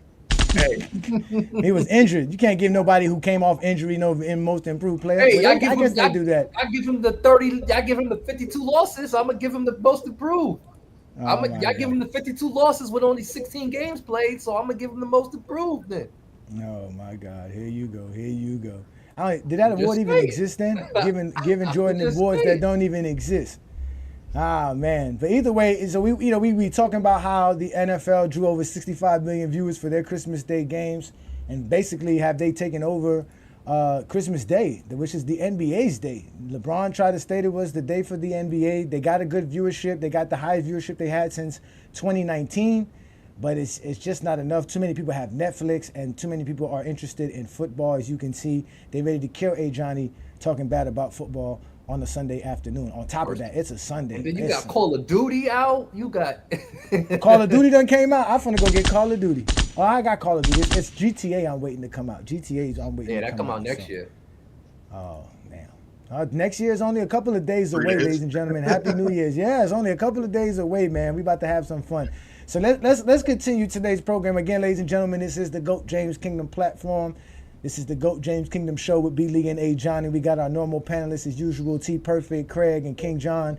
We're out here talking basketball and all of a sudden football because Brandon's a big-time Chiefs fan. So he's all bolting his chest out because Patrick Mahomes is the man. We can't hear you. You muted. You muted just like the NFL should have been muted on Christmas Day. All right. Asshole about football. Number one speed, baby. I'm a Niners fan. That I'll say. I'm a Niners fan. D'Lo been traded? That's your problem. That's your problem. That's the my Lakers problem. finally got rid of D'Lo? You still living in the 90s. That's your problem. Get out of here. D'Lo has been traded. I didn't get a notification. You got a notification, Brandon? Anybody get a notification? No. Yes. Oh, Lakers agreed to sending D'Lo to the Nets for Dorian Finn. He's gonna go play for the Nets. Oh my God! No, that's the second time he's been in the Nets. It's like he keeps going back to the same teams he done left. Like, damn. That's the second time he's going back to the team he played for previously. D'Lo has been traded. Shout out to Ishmael for breaking it down, giving us the they've been saying in the chat for like the last 30 minutes. Yeah, at least. Okay. Yeah. It's an hour ago. Okay. Well, yeah, almost an hour ago. Yeah, almost an hour ago. That's what it says there. Yeah, I'm not getting. I just got the notification, but you know. LeBron said Christmas belonged to us, and then D'Lo get traded. Well, no, y'all should be happy. All you AD fans should be happy. AD got his backup center.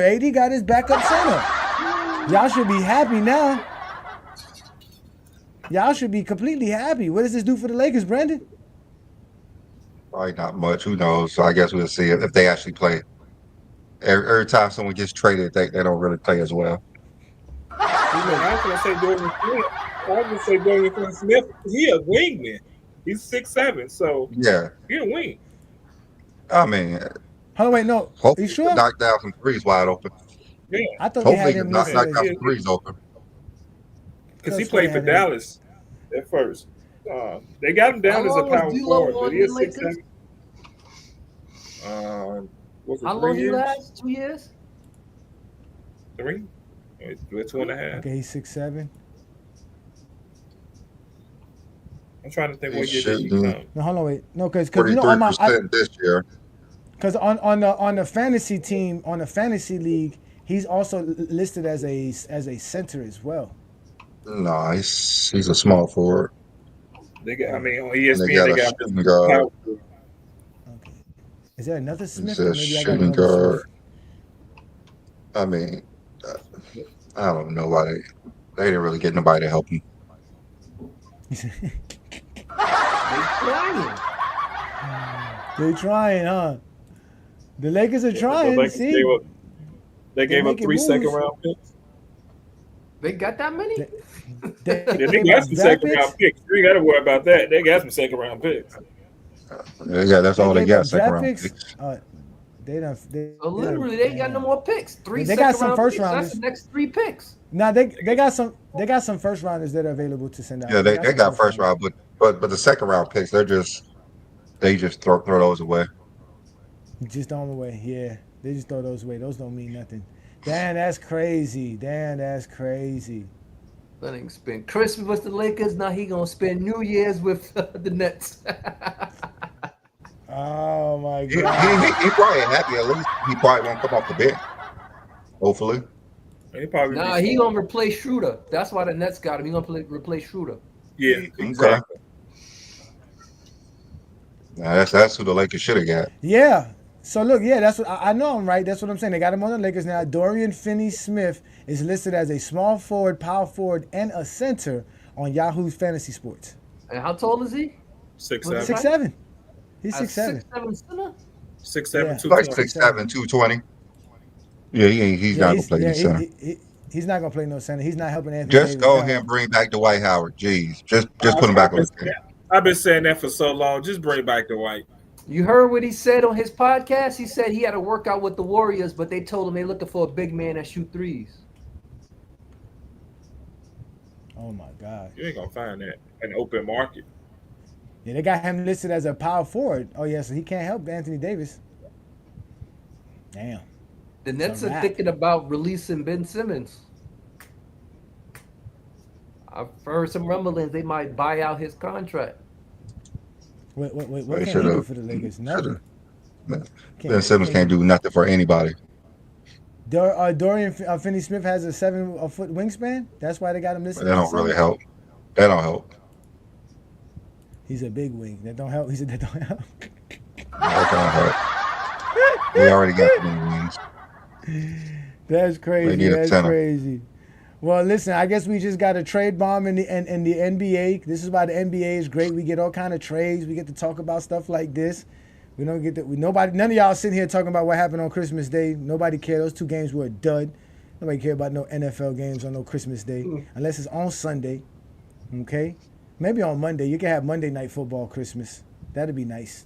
Do double header. But leave Christmas alone. Leave it for the NBA. We've had the NBA Christmas for a long time. New shoes come out for Christmas Day games. Yes, and Shit. now we know who has the most points in a Christmas game now because So how many? Hey, Brandon, how many games should they lower it to instead of 5? But they should do it 3 games. 3 games. 2 2 games? Oh my God. games. Brandon's like, yeah. Brandon's like, do 2 games so I can watch my NFL games, then watch the NBA games. It's 2 games. Make it good too. I don't know. I like all the Make games the on games Christmas you wanna watch. Day. I like all the games on I Christmas mean, Day. it's, that's not an issue. I'm just saying if they wanted it to be bigger, they have to have less games. But it's not an issue with more games. If they want it to be bigger, they got to take Stephen A. Smith, big forehead, off the damn screen and stop showing us him. They waited all the way till LeBron started playing to put Stephen A. Smith, big forehead ass, on the screen. We were doing great without him. They put more Monica McNutt on the screen, more of that Nigerian girl. I can't say her name because I don't want Brandon making fun of me. Put her on the scene. Put more of that. Get rid of Makita Andrews. Get rid of Kendrick Perkins. Kendrick Perkins stepped on it. Kendrick Perkins stepped on the national scene looking like a Fruit of Islam soldier. This man came on with a bow tie. Just looked like a fool, man. Just looked like a fool.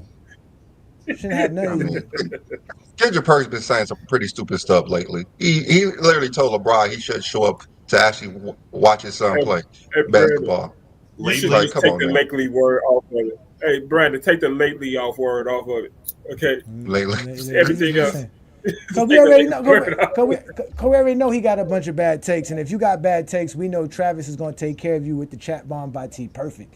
So at the end of the day, stop saying silly shit. And I know Travis got something to say because y'all been poking fun at Travis, so y'all better be prepared. So ladies and gentlemen, we about to give you the chat bomb with T. Perfect. We are interrupting our normal programming. The current threat level is critical, meaning an attack is imminent.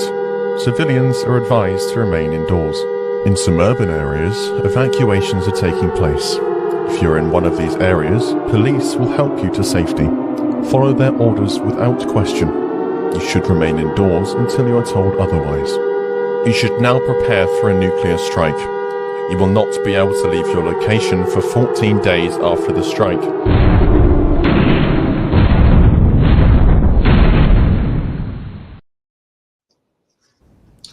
What's up, guys? So this is something I was going to do a couple weeks ago, but I caught up here. But you probably have seen this already. It's just we were going to get to this guy eventually because he's like the king of all LeBron haters, Skip Bayless. So I mean, last week we did it kind of like why the 2007 run was kind of overrated. It's still good, but a little bit mid. Okay, this time we're going to get back to defending the king. Okay, so his take was LeBron is 9th all time. Okay. I'm sure you can all see just off the bat why that's just completely wild. Okay. Now, I have no problem with someone saying that he's not the GOAT or they're talking about, but when you just say he's like Skip Bayless said, obviously, he's 9th, and you give no reasoning, no rationale, no criteria behind that, which he never does, ever. And you can really never accept from any of the talking heads like a solid criteria that you can go up and down the board with. These guys are it's out here. So I'm like, if I was there, I was like, so Skip, what is your criteria? Like, how do you have him number 9? What 8 players have a better resume, better mix of accolades and achievement, better impact than LeBron James? Okay, so we got to clear up the list. So, are you ranking him by ring count? Okay, so LeBron was the alpha during 4 runs. That alone makes him a top 5 player, right? Advanced analytics. What are we doing? Including the postseason, he led the league in advanced metric 94 times. Second all time to Mike. Okay. Accolades and achievements. Hits 4 MVPs, 6 all defensive selections, 20 all NBA picks, 4 finals MVPs, and 20 all-star appearances. Okay. Who's going to touch that resume? I mean, that's one of the most balanced resumes we've ever seen. Okay. So who you put, like, the most important question is, it's like, if you want to put someone over him, great. I guarantee you that all but maybe 1 or 2 players, you're not going to be able to put 8 players above LeBron James if you're not just using nostalgia, your feelings, things that have nothing to do with what they do on the court. And I mean, I'm preaching to the choir here. I have no doubt about that. You're all in agreement. But it's like I don't mind you ranking players, but when you're just doing it like Skip Bayless does, day in and day out, of just hating him, oh, he failed in 2011, or he did this and did that, it doesn't have anything to do with the total sum of his career, then your take is invalid. And I see that a lot, not just on social media, but in all these other pages that hate LeBron or hate any other player. They use the exact same lack of logic when they're just coming after him. They don't use anything tangible. We have to look at, you're just ignoring the man's entire career when you say that, again, he's barely top 10, which is ridiculous.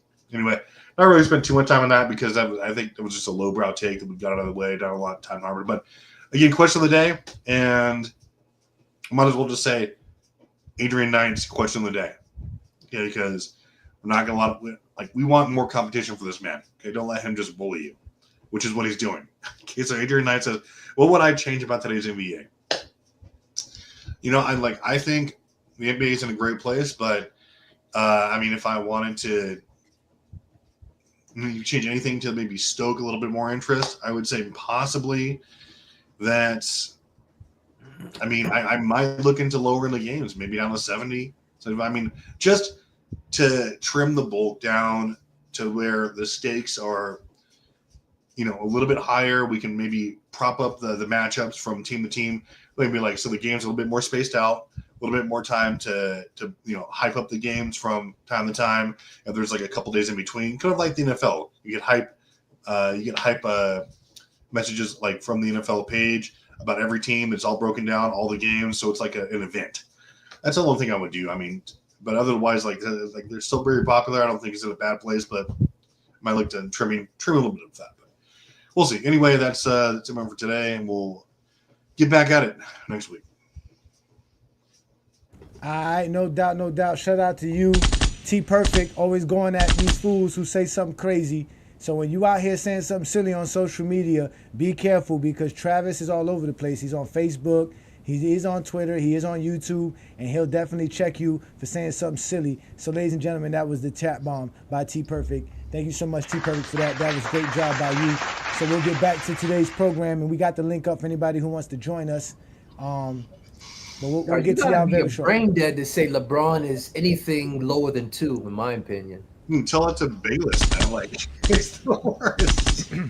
I thought I was like, what? Based on what, man? Like, there's nothing he would say. It was ridiculous. Nah, he's crazy. Like I said, those guys should never get attention. When Skip Bayless called Troy Aikman gay, guess what happened to him? Guess what happened to him? He couldn't cover the NFL anymore. Mm-hmm. That's why he went. That's why he went covering basketball.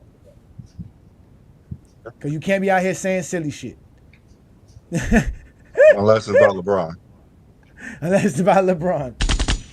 Which was allowed by who? ESPN, which is supposed to be a wholesome. You know what I'm saying? ABC's supposed to be wholesome. But nah, we got big forehead Stephen A. second place. Matter of fact, let's bring up Blue Boat, the Lord of Goat James Kingdom. Shout out to Blue Boat in the building. Blue Boat, let them know how Stephen's second place is just horrible. That's sunken place. Sunken place. He's in a sunken place. Oh my God, that's hilarious. Well, he do got a sister though. He can't be that sunken. Yeah, trust me. The way he carry himself, he's sunken place. Straight up. Well, thank you for joining the panel. We also got, man. Happy holidays, brother. What you got for us today, brother? You see what we talking? We talking obviously the NFL and how they stole Christmas. They were the true Grinches of Christmas. Yeah. I just for me, it's like I said in the chat, there's a little bit of pros and cons to both leagues. You know what I mean? As far as like rule changes, different style of play. Different rules changes, as far as like what the game produces and all that stuff. But for me, it's like the NBA gets more negative press, in my opinion. The NBA gets more negative press because the perceived reputation of the players being soft. And you could think people like you said, some of these former Hall of Fame players, some of these retired players, especially this media nowadays. You know what I mean? Like you said, like I said, way back when there was criticism of players in the 90s, but that was more segregated to local. You did hear it on ESPN but maybe a couple days. Let's say like the Knicks Pacers series, like Patrick Ewing, 1995, they maybe talked about they that. Crucified him. They crucified him, not to the level they do it today. Not to the level they do it today. I remember local. No, he's right though. It was local because again, New York media. Yeah, New York media is big, so it was the local media. Peter Vesey was destroying. Peter Vesey's in a New York media. Peter Vesey, yeah, you're right. Dale Simmons was too. Peter Vesey did out Ewing. He did chew up Ewing, but now it's like for maybe a couple of days to like maybe a week. Now you got people like these clowns out here like Rob Parker, Stephen A. Smith. Let's say, for instance, like maybe any superstar, have a game like Patrick Ewing. They will be crucifying them even well into the next series. Even well into the next series, man. Even well into But they did say he choked, though. They said Patrick Right. But they didn't hold it against him. They didn't hold it against him. No, they did not, bro. See, that's where they did not. They did not. Hold on. They did not. They did talk about his legacy. Johnny, but I will give Herm this credit though. They did say he choked, but it wasn't to the level of media coverage like it is today. I mean, like Yeah, I because said, they don't have as many uh, outlets back then right, as they do right, now. right. You got social They was media. killing them though. They was You killing. didn't, he wasn't killed on he wasn't killed on Definitely was good. ESPN. The Zesty It was Jeffries don't definitely good. read. The Zesty Jeffries don't read no articles, so they wasn't reading no Peter Vesey. They're not reading these guys. They were But you ESPN. They were remember going. Peter You go to Vesey worked for a ESPN network too, highlights. though. You go to Peter ESPN Vesey worked for a highlights. network too, though. You forget No, about what that. network was he on? Peter Vesey was popping up on NBC. I didn't see him on none of these finals games. I saw him. I saw him talking. He was a local New York writer. Peter Exactly, he's a New York writer. Yeah. You have those guys are New York writers, Right. a New York Post. Right. That's why they used to do the what's that show on Sunday mornings, the sports reporters. And all those guys were. And that's what I mean. They Exactly. would talk about it on sports reporters. They would briefly talk about it on ESPN Sports Center, but after like maybe a couple of days, they would move on to the next series, move on to the teams that were left in the playoffs. ESPN highlights wasn't you showing got- you blunders. right, they were showing right, you the right. game. They didn't talk Right, bad. right, They talked right. about how Right. they talked about how the Pacers won it, not how Patrick Ewing choked it. hey, They didn't talk John, about Charles Smith when Charles Smith was out here bricking underneath layups between the rim. They didn't talk about that. But the way you talk about how everything gets better in due time, same thing with the media, same things with the coverage of the media. So it's the same thing. It have not switched it up for the NFL, bro. It's evolution as well. So They don't, bro. You can't talk bad about the NFL, bro. You can't talk bad about Patrick Mahomes. Troy Aikman can't. has been critical of the NFL for Where's years. where's the Taylor been evolution for the critical of the media for the NFL for NFL? years. Tom Not Brady have just was all-time critical great of the players NFL. coming out trashing Tom- the Man, NFL. listen, Tom Brady just you was don't talking have about nobody. having You don't have quarterbacks. nobody being What the upset hell that they y'all saying. talking about? Wait, y'all don't have What you nobody upset that Patrick What the Mahomes hell is being y'all considered. talking about? We don't hear no NFL being mad. As much as I got NFL fans around me, none of y'all get mad Check when it they out, say check Patrick it out, check Mahomes it out. is better than Check Tom this Brady. out, though. None of y'all do that in the NFL because they It is appreciate people today's saying NFL Patrick players. Mahomes better than Tom Brady. What you Absolutely talking not. Check this out though. Patrick Check this Mahomes out though. don't getting nowhere near the hate of a LeBron James for even being considered the greatest That I football agree. player. That I agree with. Exactly. You want to know why, twin man? Because wanna know NFL why? fans are smart. Hold on, That's now, why. It ain't about that, NFL fans Adrian. are Yes. because NFL fans are going to crucify him. They're appreciating If his y'all great. can listen right quick, this is the difference between the NFL and NBA. NFL always made it clear. Nobody is above the shield. But the NBA never had that type of they never moved like that. What does that have to do with Patrick It has Mahomes? everything to do with it because they don't just think about one player. They think about the We're team. talking Not about wrong. talking. We're talking Before. about the players. The Herm, we're talking about the NFL never players. focuses on one damn player to carry a whole Johnny, damn league. Herm's The not NFL never wrong. moves like that. Yes, the league is ran by Patrick Mahomes. Patrick Mahomes is the face of the league, Herm. No, He's the not face the of. Yes, the he league. He's no is. face of the NFL. What the fuck you? Patrick Mahomes is the face of the NFL, man. Patrick Mahomes is the face of the NFL, man. He's the face of the NFL. No, he is the face of the. He is the face of the NFL, bro. Just like Tom Brady was for decades, bro. What is wrong with y'all? Hold up, y'all. Hold up, y'all. Check it out. I will say though that the criticism of players in the NBA is a little bit more Intense. degraded. It's a little bit more degraded than it was in the NFL. You may hear Tom Brady or Troy Aikman make a critique here and there, but it's not to the visual or the NBA. You're talking about the player is soft or this team is stupid and all this BS. You know what I mean? Don't get me wrong. Hey, but Blue Ball, I want to ask B. Lee a question. B. Lee, gonna be honest about it. B. Lee, is anyone bigger than the Shield? When it comes to the NFL, is any player bigger than the Shield? Probably not. Yeah. Probably not. Who's Probably arguing not. that? Who's arguing that? Who's not. arguing that here? Nobody's arguing All that. right, so why in the hell you saying Patrick Mahomes the face of the NFL? The NFL Because He they're all is the face of the NFL.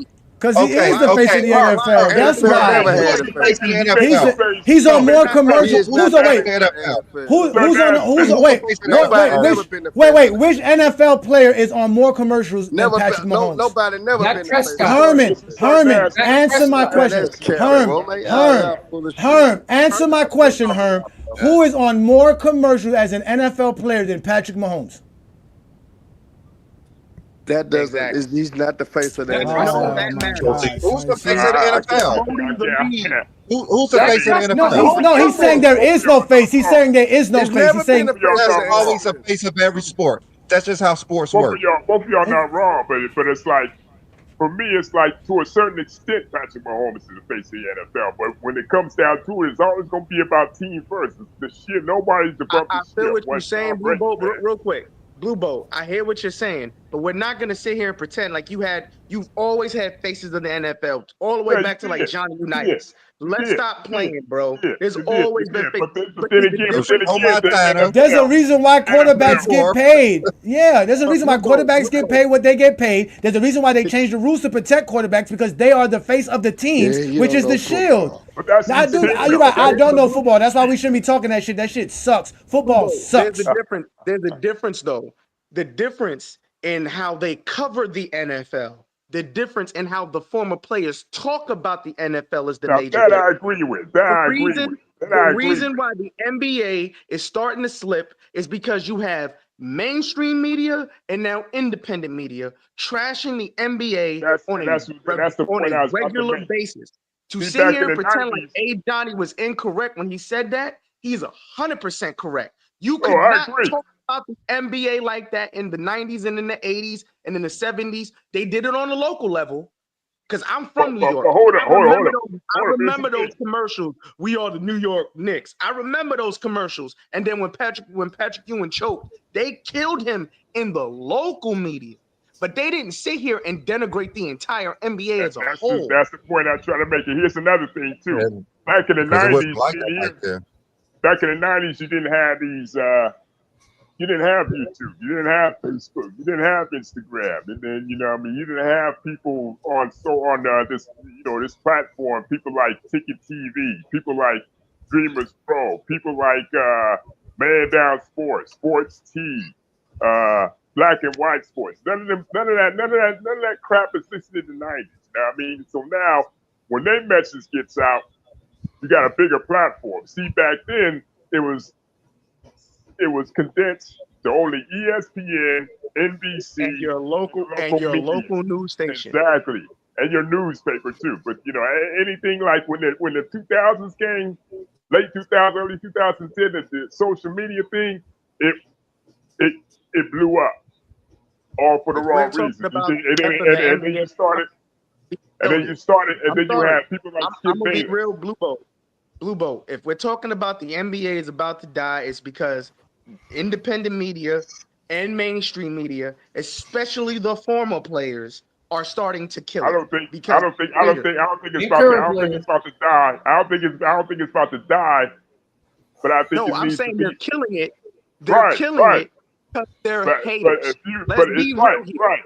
They're haters. They're looking at these players now, and these players are being compared to them back then, especially like some of these big men. Like, I agree with Shaq to an extent. Like, you're getting paid all this money, you should be able to do more than what you're able to do. But at the end of the day, a lot of these former players are haters. They're haters. I agree. They can't stand the fact that they're talking about today's NBA is way better than their era, especially the 90s. Look at most of the haters on TV right now. All of them are from the 90s. Right. But here's the thing: you don't get that from all the 80s or 70s players. To them, they actually give this era props. They actually give this era props.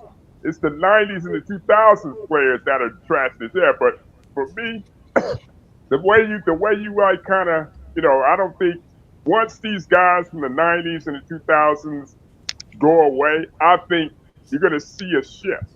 You're definitely going to see a shift. I don't think so, Blue Boat, because they're not going nowhere, bro. No, it ain't because there's going to be a shift.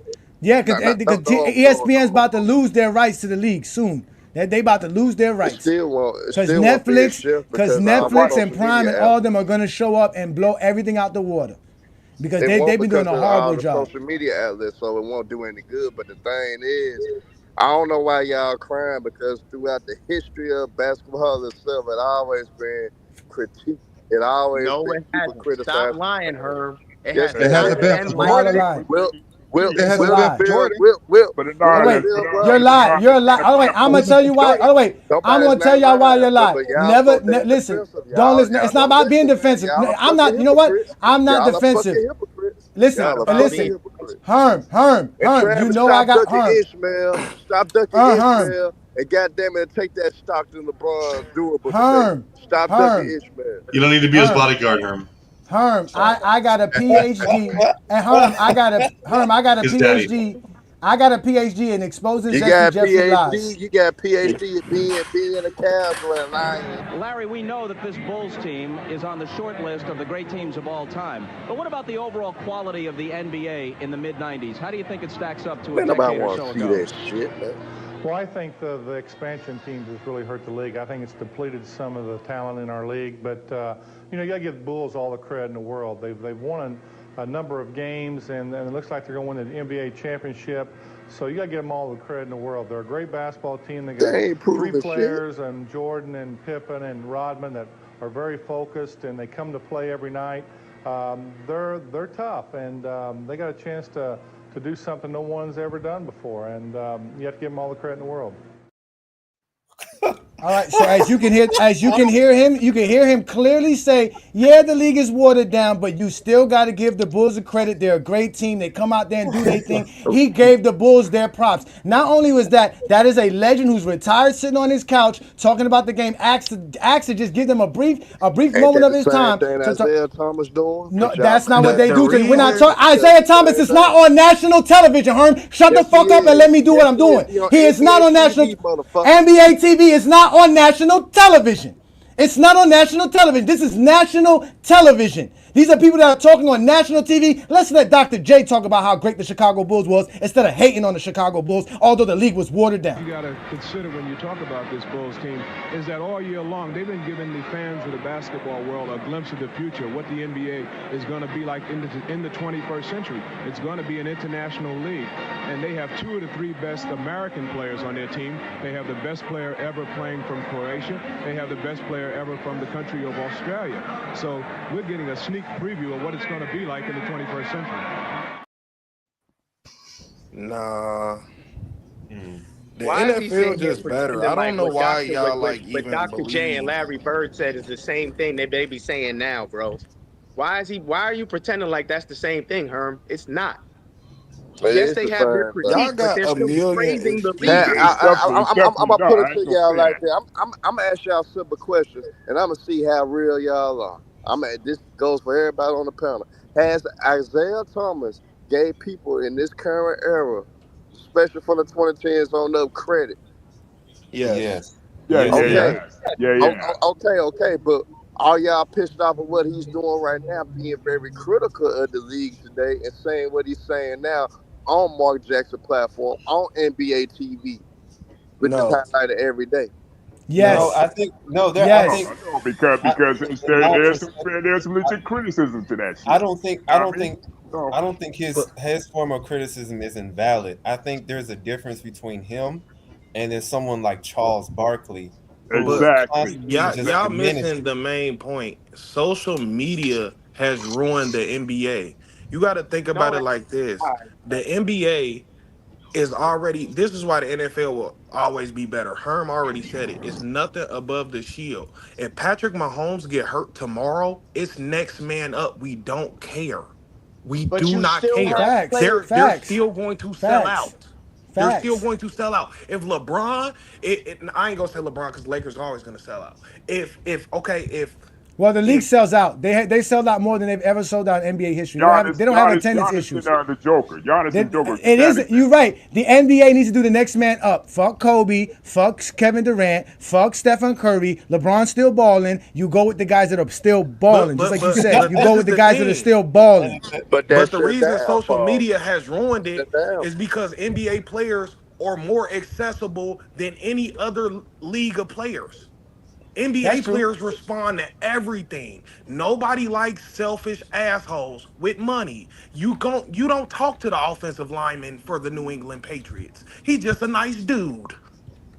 Nobody likes Kevin Durant. Nobody. You don't even know him. You can walk past your offensive lineman and not know who that is. You don't have to know these people to develop an opinion on them. So now, if I already think you got a bad attitude, you're selfish, you act a certain way, you never stay on the same team. Like all these things go into reasons why nobody likes the NBA.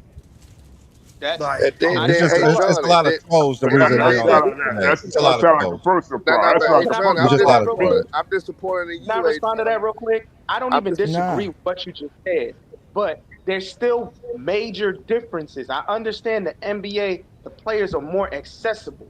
You gave negative aspects of that accessibility. There's still plenty of positive access that happens in the NBA. There's still a major difference. The NFL legends big up the league. It does No, not they matter. no, don't. they What don't. No, they NFL don't. No, do, they don't. No, No, they they don't. don't. NFL No, they legends don't. No, They they don't. don't. They They talking No, don't. they bad about don't. They Roger They talk talk bad Goodell. about about the how They league. saying they they I they can't. mean, just on I time mean, talk about how you can't I hit the mean, they do. quarterback. They They do. talk about how No. Starting players level get in the NBA. underpaid. How Starting you level in can't the hit, They NBA. you talk No, can't about the how they don't difference. hit, pay how No, you the can difference is preseason. hold. this. No, the difference is this. When I ended up Come on on, man. ESPN the other day and popped up on an ESPN clip talking about the Cincinnati Bengals, they were talking about how Joe Burrow is still the man, although the Bengals are horrible. Right? They were saying how the Bengals are doing a horrible job providing him players around him because They Joe did Burrow that for still. Dan Marino. No, What you but I'm talking just saying. No, but my point is that the NFL always talks about their players. If they're good, you're going to talk about them. but Nobody's yeah, sitting let here me. saying. I mean, Nobody's the saying. NFL Wait, players wait. talk about the rules. That's all. Listen. Nobody's saying Devontae Adams is losing a step. He's a bum. They just realize, okay, he's out of it. Stephon Diggs is out of it. The next man is up. They don't talk bad about the guys who eventually, Right. like the guy said, they move on to the next They guy. crucified Ricky We're not gonna Williams. sit here and keep They talking made about. Ricky Williams Oh look like wait, a bad guy. there is no reason They to keep made talking. Ricky Williams look like a bad guy. There's no One at again, a y'all. time. Come on, Herm. Yeah, let me talk. Listen, Come on. man, y'all for real, one at a time. Herm, chill. Listen, y'all got to understand that when we making fun of the Hardens, we're making fun of the Paul Georges, we're making fun of these guys because like they were trying to make fun of Stephen Curry for scoring 2 points. What do you expect? They're at the tail end of their career. No one gets mad when Devontae Adams is not getting 100 yards today. Nobody says anything but a fantasy guy who has him on his fantasy team. But those guys get to go out of the win because, like NFL Better said, the next man up, the next receiver's up. Who's the next receiver? It's Jamar Chase. It's Jake London, right? Is that his name? Drake London. There's these other guys that are coming. Nico Collins. T. Higgins. T. Higgins. You see what I'm saying? That's the point. But go ahead, Ishmael. I think there are some points that are missing from what Johnny is trying to say, is that the NFL definitely the NFL criticizes the game, the rules. They criticize the fact that it hurts players from being enabled to be at their best because there are rules that are restricting them. They aren't in a habit, from what I see, they aren't in a habit trying to criticize players and say they can't play or the style of play is just terrible. They're not doing that. They're criticizing the fact that mostly of how the game is not enabling them to be at their full potential. And that's the difference. But here's also the difference though between that a lot of NBA fans are claiming that because rules changes in the NBA are making what the NBA product worse and analytics. But if you look at the NFL, which the main point of football is being violent and hurting people, is that football has made drastic rule changes to help be more safe for their players, and yet they're not falling down in ratings. So it can't be the rules in particular. That's what the point Johnny is making. Is that it's not the rules that in basketball, like rule changes is just astronomical. It changes the game just completely, like from what we've seen. You can see differences based on rule influences from the NFL that a lot of people complain today, but they still have they viewership. just better decision makers. I don't think it has anything to do with the rules. Nobody want to watch anybody shoot 43. It's just the way. Like I was watching Tom Brady because he does the games now. He's not tearing down these players. He's actually lifting these players up. He's trying to give advice. Like NFL players, like they critique the game. They don't critique players. That's what they do. They critique the players. Like they say this player's not playing well, this is that, but they don't say they're not playing well. They just destroy them. The difference NFL NFL is is realistic. realistic. Like they're really trying to destroy the players. not the team. But it's easy like the Lakers is not losing. It's LeBron James losing. No, but it's like easy to destroy a player when it's 5 people out there, it's 11 people out there. If I'm the running back and I don't get 100 yards, nobody does that for the NFL. It's That's what multiple we're saying. reasons why I could not have got 100 Exactly. yards. If I'm LeBron and I don't score 20, it's because I was shooting bad. Listen, guys. So I'm gonna tell y'all something that. All right, hold on, Travis. Let's Travis go. Go, Travis. Hold on, there's like something we're all forgetting. Like everyone has made great points, sure, and like it's all part of the puzzle. But at the end of the day, we are critiquing. It's much easier to criticize certain things on a 12-man roster as opposed to a 53-man roster. Like you like running backs not getting 50 yards. Sure, it's his fault, but also how good's your offensive line? How good's the play calling? What's the situation? All these things go into the different, like, where the critiques are aimed. Why you don't do that in basketball? Why don't you do that in basketball? What? Because it's only Why don't you do that in basketball? Because it's the same thing. No, it's the same thing. No. This goes back. I'm sorry, Travis. Hold on, Travis. This goes back to what John was saying. You're more informed as a football fan than a basketball fan. Because the same way you feel like the running back needs an offensive line and the right schematics and all this other stuff to work out, it's the same for a basketball player. For LeBron James to be able to get his best shots and all that, you need the right schematic, right players around him, the right everything. There's a schematic and thing to basketball y'all don't understand. Y'all are not smart enough to understand basketball. It's too complex. Football is easy. Just like Politicus Rex said, you get 10 seconds of action and then you get 30 seconds of chilling back. All you do is run, dunk, and shoot. You don't have, like, bro, come on. Like, you go ahead, Travis. Finish, Travis. Go ahead, Travis. Last thing, guys. Also, at the end of the day, it's not like, so I get it. We're all aficionados here. You know, we'll watch Raiders shine. But it's not like the regular casual fans, not even just on social media, but all over the place, whenever you see them, they are telling you what they don't like about today's game. Whether or not we agree with it isn't the point. They're telling you that they don't like, you know, it's a slog. They're telling you that they have this perception of players being soft. They hate the 3-point barrage. They think players get away with traveling, all this stuff. They think that this is denigrating the game. This is the things that they're all saying. Just it's up to the NBA to either quell that or adjust or something. Like I said, whether or not we think that's legit is besides the point 100%.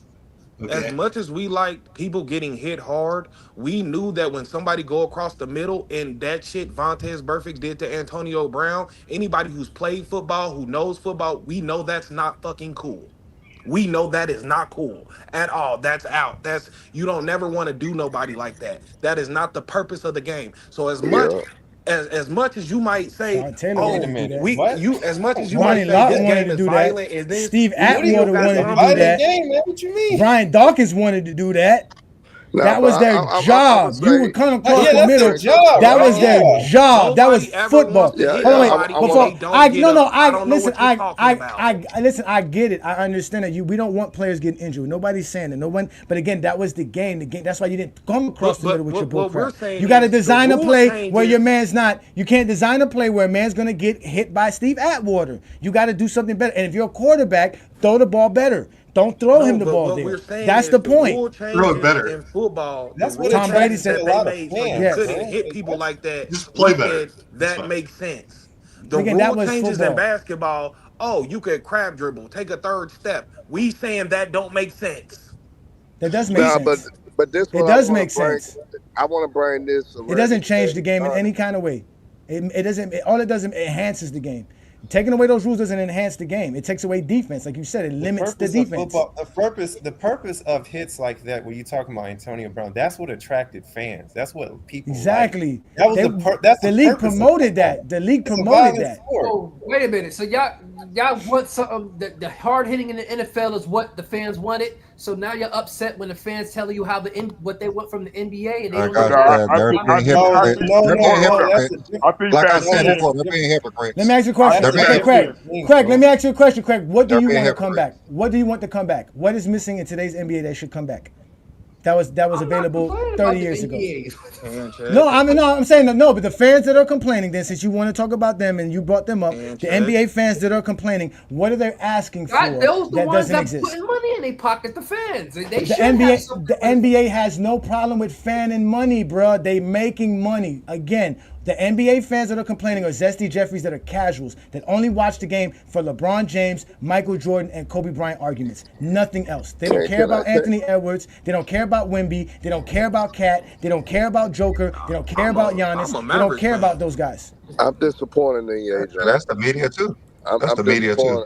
I'm a Mavericks fan. I don't know. Hold on, let me get this super chat in. Hold on, wait. Let me get this super chat in because we don't get too many super chats, especially at this amount. Shout out to you, Dawn Marie. Y'all know who Dawn Marie is. She said here, just here to support black businesses, which Brandon and I are. We are GOAT James Kingdom. We are incorporated. Thank you, baby. Happy Kwanzaa, GJK. Keep spreading the truth every Sunday at noon. That's right. Thank you so much. Again, ladies and gentlemen, today is Ujamaa, which means collective economics and cooperative works as far as that goes. So support a black business today if you are a person that celebrates Kwanzaa. So thank you so much, baby. We appreciate that. Brandon and I are going to be able to spend this money very well. Thank you so much. Thank you so much. So let's continue. I'll bring Herm back up. Herm, you said you got a question for me. What you got for me, brother? I think you missing the biggest difference between the NFL and the NBA. They just got better people that understand business. I think the NBA biggest issue for us this year and why they had a decline, I'm surprised you didn't bring it up. It's a blackout issue with NBA League Pass. When people have the League Pass, like if I'm from the Midwest, I don't get to see the Bucks games. If I'm a Bucks fan, I really want to watch the Bucks game.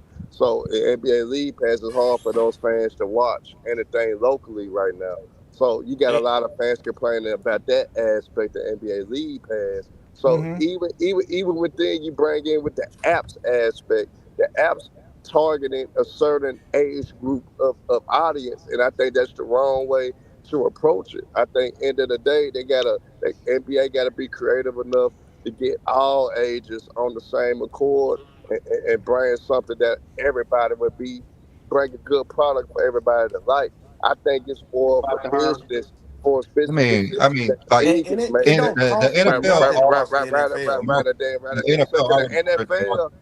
So it's But nothing the the NFL NBA still can got do the basic differently. networks. They got the CBS, they got NBC, they got ABC, they got all of them. So the NFL always gonna be rolling no matter what. If you just got 5 damn channels, you still gonna be able to watch NFL some type of way. You don't even need the apps to watch this shit. NBA, they rely heavily NFL on already the cornered that apps. market. They rely heavily on the apps. Local games Again, to answer your question, Herm. Again, the NBA invested in cable television. For you to watch your local team, you must have cable. That's what the NBA is telling you. But the games are not even on Fox Sports no more. It depends on your. Hold on, wait. On Fox Sports too. NFL. It depends on your region. There is a network. I live in Ohio, and there is a network in Ohio that you can watch the Cleveland, Ohio game, even if it's not Fox Sports. It used to be Sun Sports. There is. They only come on Fox Sports 2. I'm trying to tell. I've been knowing this my whole life. The Cleveland games. That's how I always watched LeBron. They always came on Fox Sports 2, right?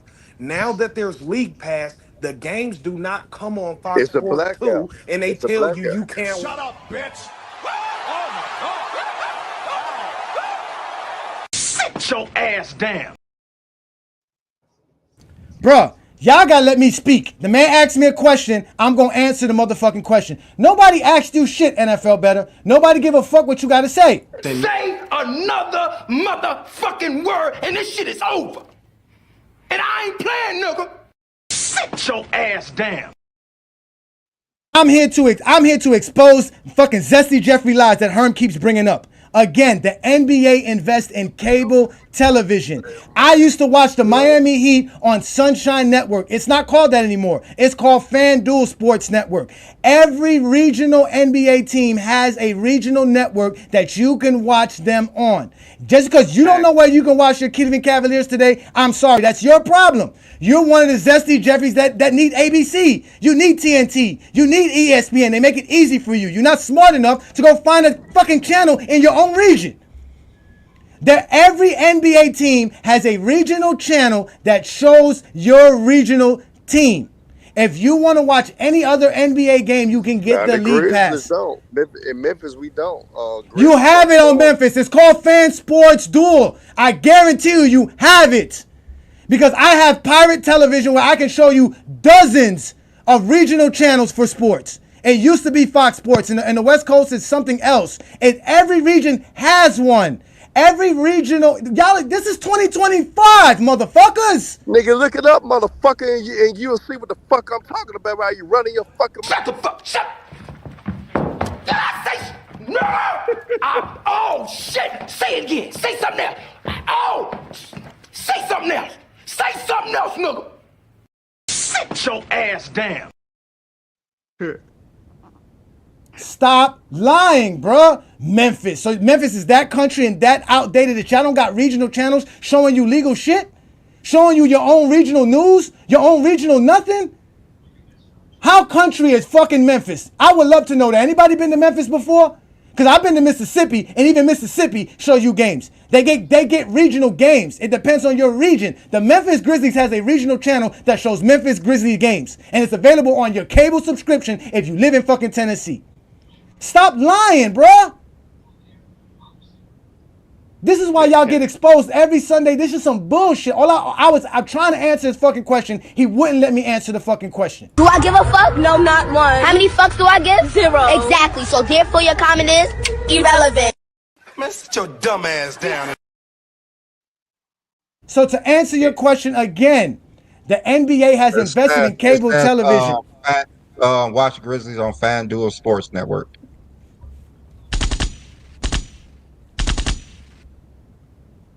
It used to be Bally Sports.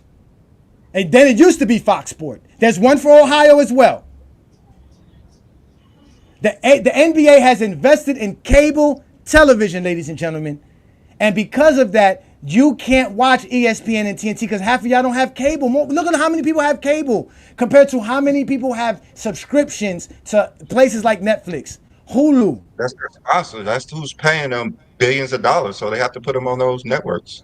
Why you think they didn't want to go to TV? You think the NBA, the NFL would have got 60 million views on CBS and Fox? No.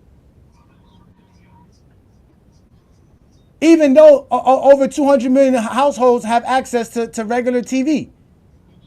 It's because 200 million people go log into their Netflix day in, day out, globally and everything. But this is just the U.S. numbers. That's not even the global numbers. Because nobody cares about football outside of America. You can fuck what y'all tell me. Basketball is bigger. Just like David Stern just told y'all, if 100 and some countries was watching the NBA Finals in '94, how many countries you think are watching Christmas Day and NBA games? How many countries are available to watch NBA games? The NBA is fine. They just signed a $76 billion deal. They're making $11 billion a year alone. They're going to be on Prime. Yeah, they're going to be on Prime. We're going to be on ESPN Plus. They're going to be on Disney Plus. All they do is promote the NBA like they used to promote Jordan. Just tell lies and cover up flaws. And it'll be fine. I'm a Mavericks fan, by the way. So You can come back, Herm. Herm, you are more welcome to come back, but you got put in the fucking dugout because y'all act like y'all could just disrespect people and just say whatever the fuck y'all want. I know you a GOAT James Kingdom member, but come on, bro. Go ahead. I'm sorry, wherever I just cut off. I said I'm a Mavericks fan, by the way. I don't even like the Cavs. That's why you can't get a Cavs game because your region doesn't show Cavs games. No. Your region shows Dallas games. What I was trying to tell you, he said he lives in Ohio. It wasn't that like what I'm saying it is. I don't necessarily care to watch the Cavs because, like I said, I'm a Mavericks fan, but it is increasingly more difficult than it was 5-10 years ago. Nobody knows what FanDuel Sports is. That's some new shit. I never heard of that till today. I'm sorry. I never heard of that till today. Because they got bought out. FanDuel Sports bought out a production company who has several regions. Not only do they do it in Memphis, they do it for Carolinas. If you go right now to any pirate station on your Fire Stick, they'll show you a whole list of FanDuel Sports different regions. It's something different in the West Coast because that's who owns the rights to those production companies, and they produce regional channels that are available with your cable subscription. I got a question to ask. Go ahead. The panel. On to the panel, right? Yeah. Don't ask me a question because I'm gonna go off. Why did Fox Sports all of a sudden go out of business? Because back when 5-10 years ago, Fox Sports was it. Fox Sports is where you had all the NBA games. Every region had Fox Sports. I noticed that now. Like last year was Valley Sports. Now I'm right here on my living room, right? Now I see it's FanDuel. I'm in Ohio. I'm in Ohio like you right here at NFL Bet. I'm in Ohio too. And now it's FanDuel Sports. Yes. So how them going to a streaming service, Amazon Prime next year, how is that gonna increase viewership? Because cable television is going down. Fox is bailing out. Yeah, right. Not just that. If you remember, it was last year, the year before, they paid almost $1 billion in fines. Talking about Fox as a company. So, budget cuts, my man. Shit happens. Not only that, not only that, I was just watching something earlier today that the majority of people who watch cable television, the most watched cable channel is Fox News. Right. Wow. Old people. Wow. That's another thing too. Wait, that was another thing too. Herm brought some nonsense about spreading out demographics. The NBA has the best demographics. They have the youngest fan base, and that's why they have the largest viewership on social media. Because the NBA does attract a younger audience. They've always done that. You heard David Stern just say that. We're doing this for the kids. No, old people don't stay relevant because old people can't find fucking Netflix streaming. They got to go on Christmas parties and let their little grandkids show them how to fucking watch Netflix. They don't know how to work a phone. So basically, within the next 5 years. I did want to respond to something Ishmael and Craig said, though. Now, y'all sat here and said the violence is what attracted the fans. But the violence faded. In football. Yeah, I know. Football. The violence faded, though, because those same fans who used to praise the violence couldn't stand the fact that their favorite players kept getting injured. So then these same fans are the same ones who wanted the reforms. So I understood exactly where y'all was coming from, but y'all also left that part out. I'm telling y'all, the biggest issue the NBA has is, in my opinion, the level of disrespect it gets from its own former players. If the NBA players, that's a major part. If the NBA players actually respected today's NBA players, those former players, if Charles Barkley wasn't doing what he was doing, if Isaiah Thomas didn't say the stuff that he was saying, if a lot of players today and of yesteryear wasn't talking down on players in the league, we wouldn't be sitting here having this conversation. Yes, I'm not sitting here saying any league is above criticism, but even in Larry Bird, he just played a video of Larry Bird. He sat here, he had his critique, and then immediately bigged up the teams, bigged up the league. So that's the biggest problem. Even with the media talking the shit that they were saying, if the former players going on there defending their league, we wouldn't be having this conversation. That's on the partially true, though. Every time we that's on the partially true. Let's let Mingo Just in because Mingo Just has been patient. Go ahead, Mingo Just in. They point to Barkley and they point to a lot of these former players and I said it. TNT and ESPN. Y'all keep saying the same thing I keep telling you. The mainstream guys. TNT, ESPN. Go ahead, Mingo Just. I get what Twin Man trying to say right there, and partially most of that is true. But at the same time, though, even y'all GOAT saying that they shooting too many threes. Y'all castrating people for saying they shooting too many threes, and y'all GOAT even said that. So it ain't only just one. It ain't one or two things that's killing the NBA. It's a multitude of things. But did LeBron say the NBA is bad? Did LeBron tell you the NBA is bad? He didn't say the NBA was bad. But then, so that's fine. Wait a minute, Johnny. But wait a minute. It's a lot of people that say they shoot too many threes, and y'all castrate them for that. Y'all can't even say they shoot too many threes. No, I'm criticizing people who say it's bad basketball. So basically, it's not bad basketball. LeBron didn't say shooting too many threes is bad basketball. That's not what he said. No, but he said it's killing the NBA. They asked him about the NBA. Exactly, it's killing the casuals. He wants the casuals. He knows the casuals are important. He just like Chilltown tells me every morning. Nothing to do with no casuals. Yes, because you casuals think that shooting threes are bad. Shooting threes are good. Professional basketball player. Shooting threes are good. About the casuals. Shooting threes are good. good. And LeBron never said it was bad. He just said that it's a bad look because you think it's bad. But he never said it was because bad. We think it's bad. So we it's not bad. LeBron now. But what are you talking about? I just asked you, did LeBron say the game style was bad? You said no. So he never said that. He just said that. Why would he miss the threes then? Because he miss the threes? Because he mentioned the All-Star game first. He mentioned how the All-Star game needs to be changed as well because he's talking about the viewership. He's talking about the views, the casuals that stop watching because they want to complain about the game. He brought up something that y'all are complaining about, the three-pointers. He's like, yeah, we do shoot a lot of threes. That's something that's a problem because people are saying it's bad. But LeBron doesn't think it's bad. LeBron doesn't think shooting threes is bad. Yourself? Yes, I hear myself. Y'all never heard me. Y'all don't hear me. And y'all talk to argue instead of talking to drop knowledge. I drop knowledge, bro. I keep telling y'all this. I don't give a fuck about y'all agreeing with me. That's a bunch of nonsense. What? Did LeBron say the NBA play style is bad by shooting threes? Yes or no, Mingle Jester? So why would he bring up 3-point shooting then? If it ain't bad, why would he bring it up? Because you keep bringing it up. That's why he brought. Because he listens. Because he listens. Listen to us. Yes, LeBron listens. To make this make sense, bro. Stop it. When did you start listening to When did you start listening to LeBron? Now, how about that? Let's start there. When did you start listening to LeBron? Bro, I listen to everything these players say. Answer my question. Since LeBron is so important to you, when have you started listening to LeBron James? When have you started listening to what LeBron James says? You know when I started listening to him? When he became a professional basketball player. Something I never been. So he says he's the GOAT. Do you agree with that? So he says he's the GOAT. He says he's better, and he says he's better than Kobe. And he says he's better than Kobe. He says he's better than Kobe, and he's the GOAT. Do you agree with that? Are you gonna run with that? If that's what he say. That's what he say. Concise. That's concise. That's concise. That's concise. How can I fight that? That's saying that. How can I fight that? That's concise. Stop going to other shows and saying, well, LeBron said they shooting too many threes and the Zesty and the LeBron fans are just not listening. We're listening. We heard what he said. Yes, they shoot a lot of threes because they can. They're good at it. LeBron doesn't think they're bad shooters. LeBron still shoots threes.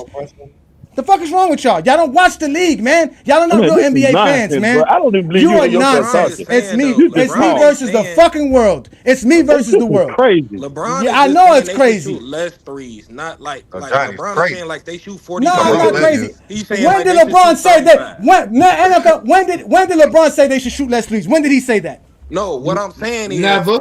When did he say that? Don't say what you saying. Don't tell me your interpretations, which is false. Tell me when you heard word for word, verbatim, LeBron James says we need to start taking less threes. Tell me that. When he said we're taking too many threes. That's what he said? That's what he said? No, that's not what that means. That's not what that means. Too many threes, shouldn't you take less threes? He said we're shooting a lot of threes. He said we're taking a lot of threes. We're shooting a lot of threes. If we're shooting a lot of threes, wouldn't and they're complaining about it, wouldn't he be suggesting that we should shoot less threes? I'm not saying he's suggesting that that's what y'all talking about. That's what he's telling y'all. He said the All-Star game is. Listen, he said there's a multitude of problems in the league. One of the problems that's being brought up is the All-Star game. He said I don't want to get into too much details. He says we are shooting a lot of threes because a lot of y'all are talking about how many threes they are shooting, but he never reiterated or stated in any kind of way that he thought it was bad basketball. You guys are running with stuff because, again, you were in special ed and you didn't need that much knowledge to talk and actually speak in life. And now I got to argue with you because they didn't tell me that you was in special ed. This doesn't make no sense. Y'all taking people's words and running with people's words instead of looking at the facts. No NBA team or NBA. You think the Lakers are going to take less three-pointers when the Cleveland Cavaliers is the best team in the NBA shooting threes and they got the best record? You really think that? You really think the Lakers want to keep losing because you don't know how basketball works? Well, nobody said that. Yes, that's what you're saying. I don't think he know what he be talking about. He just talk. You want to shoot less threes, you're going to lose. What? You want to shoot less threes, you're going to lose. LeBron James is not telling you. LeBron James is not telling you I want to lose so that you can fucking watch it when you don't even know how to find Disney Plus. When you don't even know how to find fucking ESPN Plus. You don't probably have no subscription to anything that the NBA is about, and you sitting here telling me you probably subscribe to more YouTube fucking channels than you do to the NBA game. FYI, even YouTube have NBA games. So what are you talking about? I watch games. I don't complain about it. It I'm an doesn't NBA matter. fan. You The just said same way y'all watch football you and just y'all said don't I complain tried to do. about Wait a football. minute. No You just NBA said I no subscribe to NFL YouTube more than fan NBA sits there games. and complains about Last time I football said like y'all YouTube said. has NBA That's games as facts. well. So what the hell That's are you talking facts. about? Like I I'm said, talking about you just talk basketball. just to hear I'm talking yourself about talk. You basketball. don't know what the fuck All you right, be talking. I'm talking about basketball. all right. Nobody wants This to is take getting less bullshit, threes. but No let's NBA just player wants to move take on. less threes. Shut the fuck LeBron up was with just that. probably saying some teams shoot too many threes because the Lakers are second least shooting 3-point team. So obviously he think people shoot too many threes at times, but the teams who make them, pretty sure it's fine. But let's just move on from this stupid conversation and arguing about this crap. So the thing is that this is what I don't understand about Can I ask NBA Mingo fans. Justin a question? You're gonna take what the defense gives you.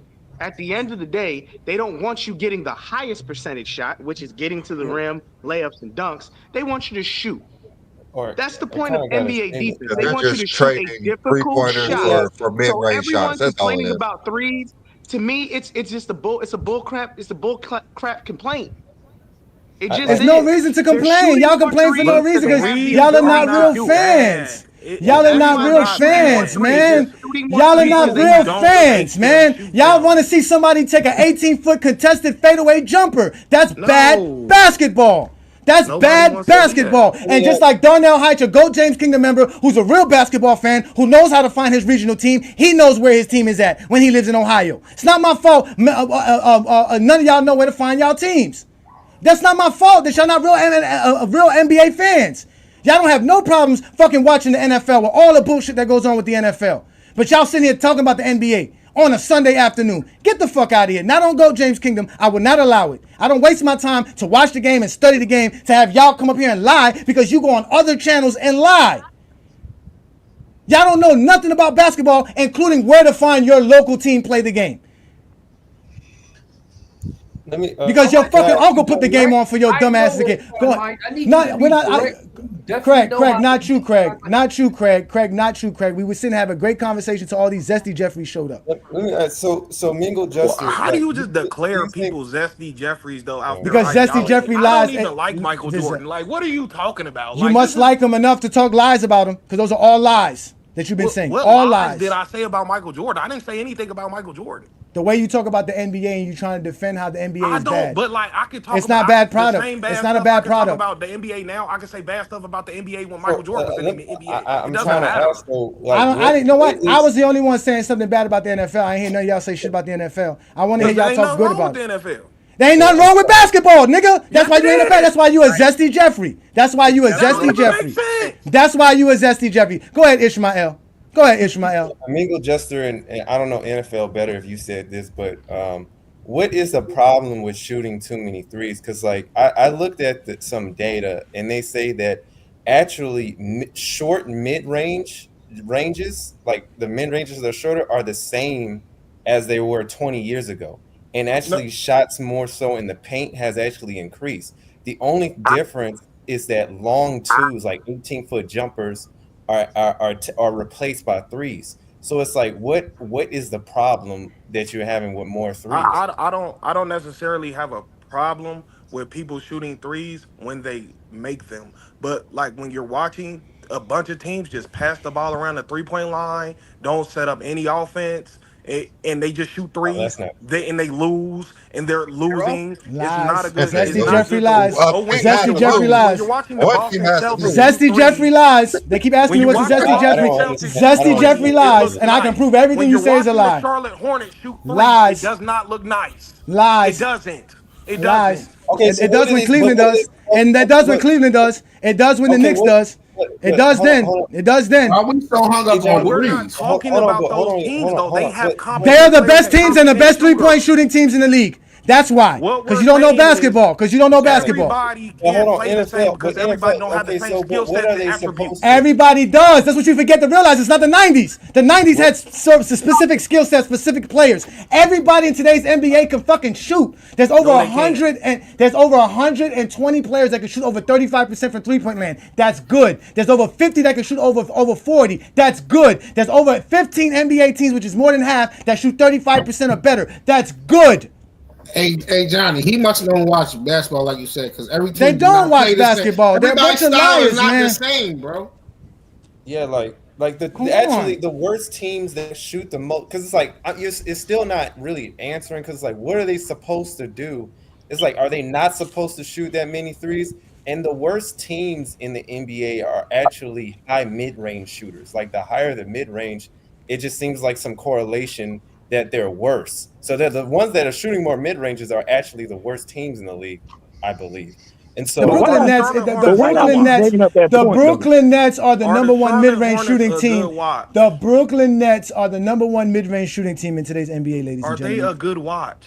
Everything's a good watch if you're an NBA fan. I'm sorry you're not an But NBA everybody fan. want their players though. Go watch Everybody football. want their players though. The New York Giants. Go watch But football. hold on, Go watch football. Hold on, but I got this though. Go watch Hold on, wait a football. minute, Go though. watch football. Go watch football. Why does everybody keep saying they don't supposed to shoot threes? That ain't what nobody is saying. Nobody's not saying that you shouldn't shoot, that they shouldn't shoot threes. But what are you supposed to do? But wait a minute.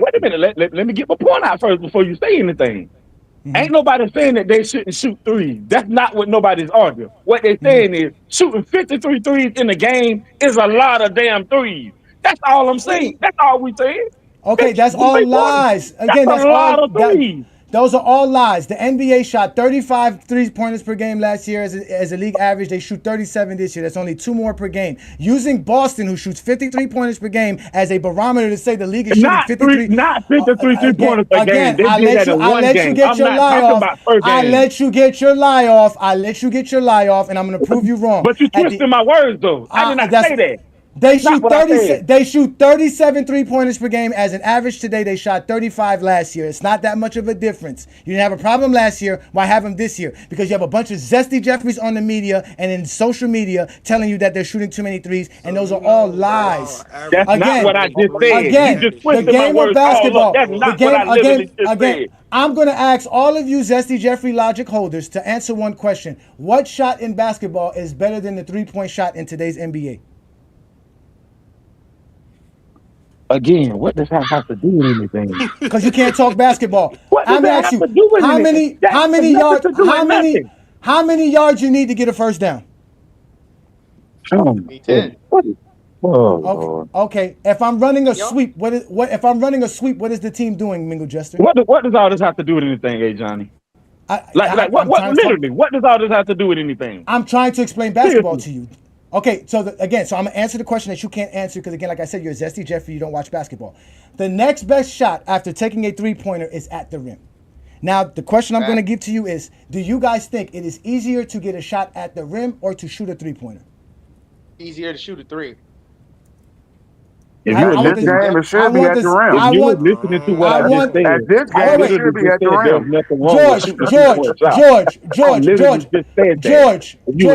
rim. George, so you're saying that they shouldn't be playing defense, they should let players get to the rim, or are you saying that players should just be able to get to the rim beyond defense? You see players get to the rim and throw the ball back out to the 3.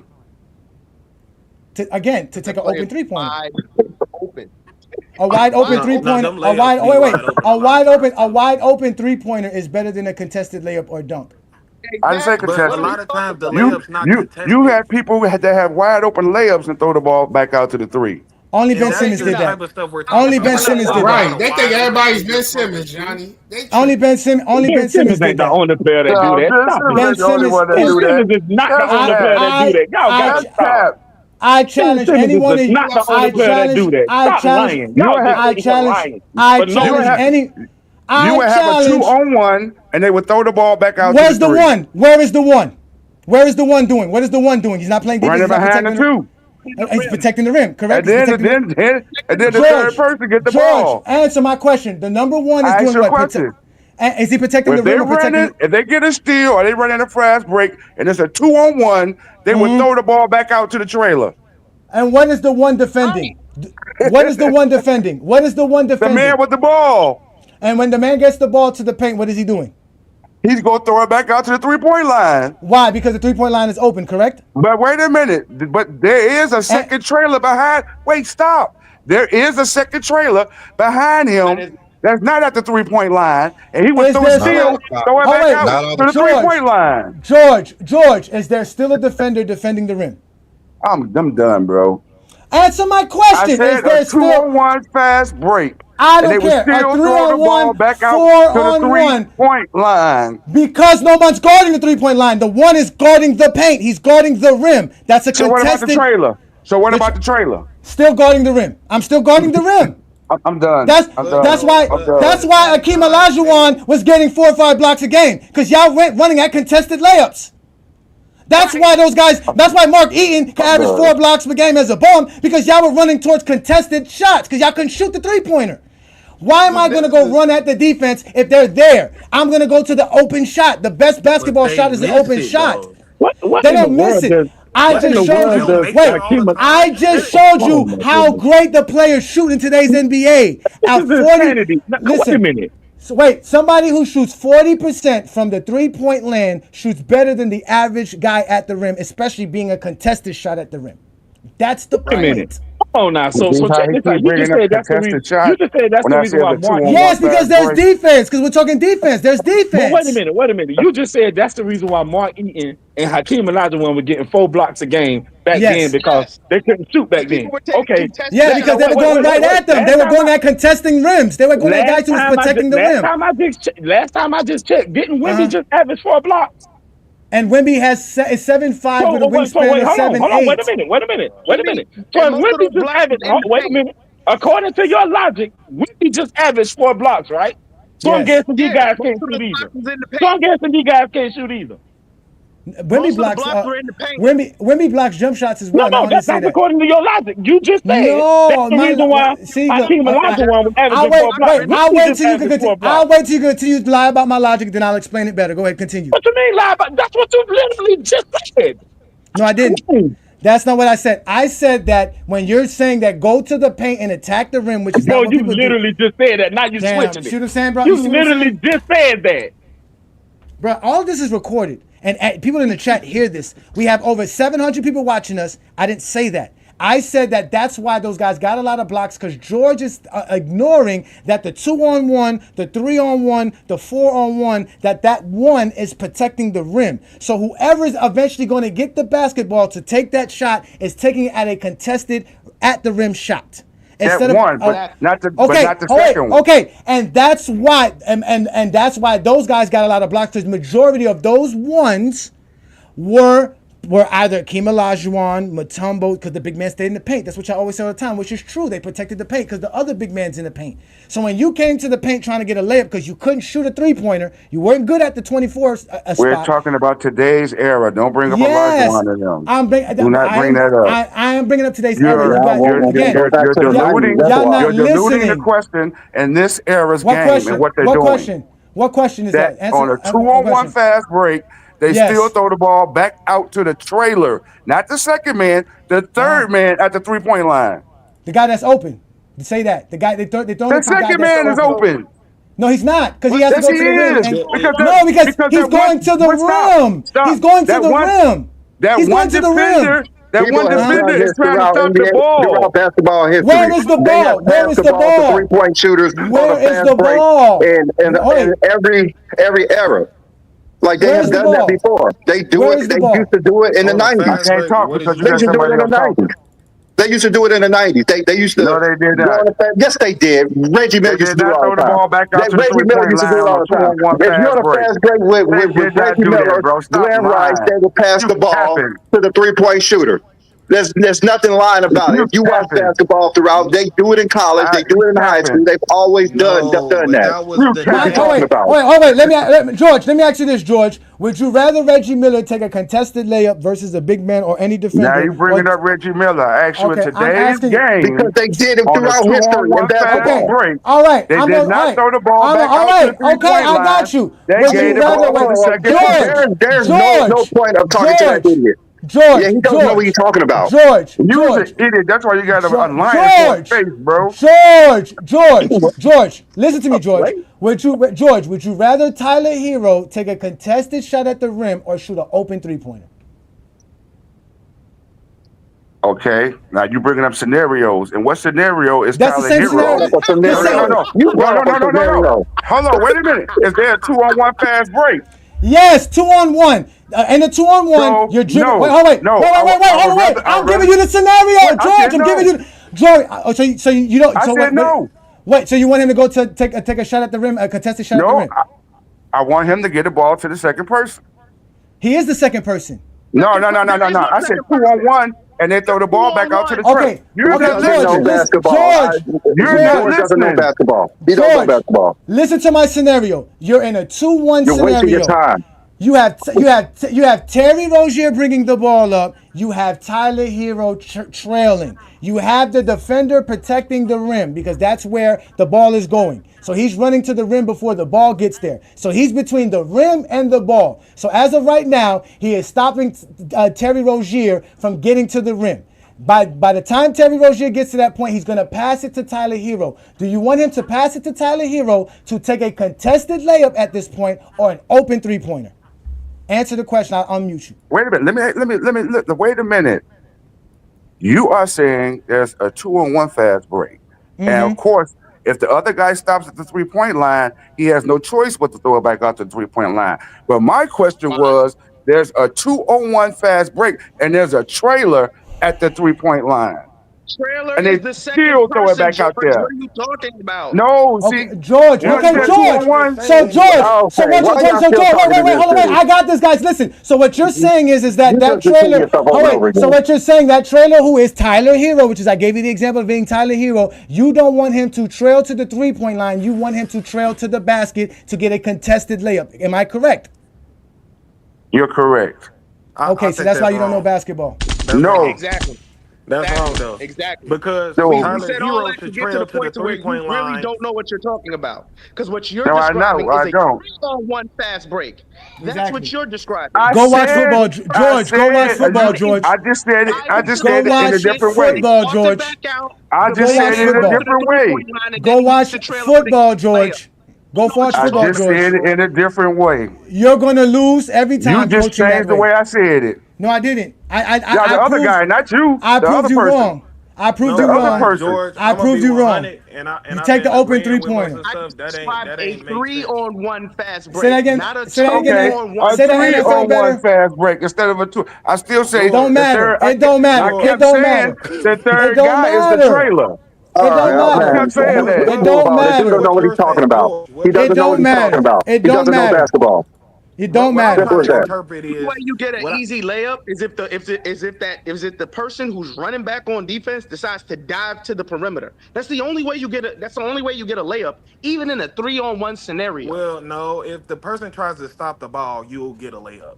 No, you can't. That's what I've been saying. Oh wait. Okay. I've been saying. All right. So NFL, where's the ball going? Well, what's where? Okay. Where are you dribbling the basketball to? You're on a fast break. You're on a fast break. It's a 2-on-1 situation. Where is the dribbler dribbling to? The basket. The basket. Oh, shut up.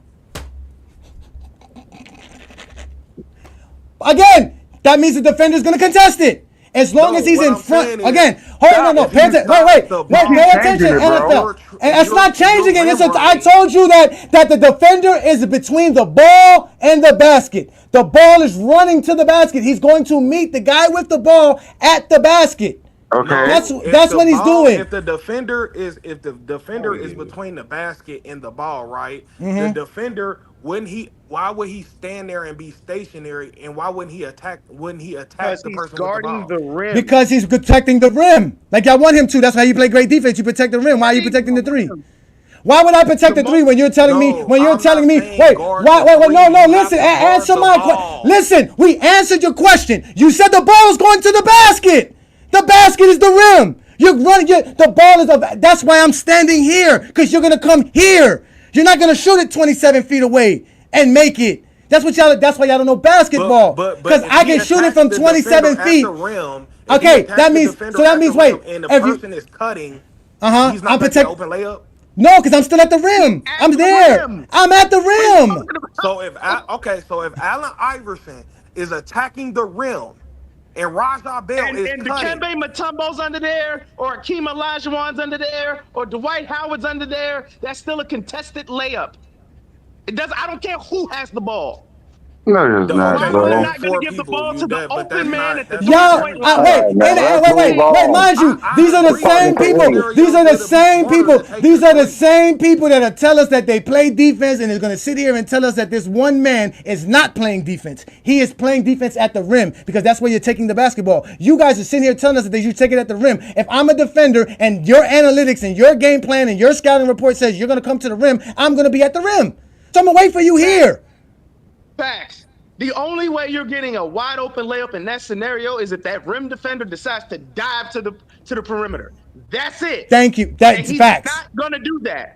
Exactly, because you don't give up a free layup. Let me finish this. You want to know why he's going to stand there and protect the rim? Because outside of a wide open jump shot at the rim, a layup or a dunk is the highest percentage shot. You don't give up that. You don't give up the highest percentage shot. Johnny, please, bro, stop being excited. I want you to listen. If the guy who has the ball go towards the basket and jumps in the air like he's going to lay it up, and passes it back to the trailer, you don't have enough time to defend or to talk about a contested layup with the second person. No. Yes, you can. Yes, you can. No, you don't. Especially guys in today's NBA who are more athletic, who can get up and down quicker than players before. Yes. They're more athletic. You're talking about you want this guy to make a contested pass. Now I got to make a contested pass.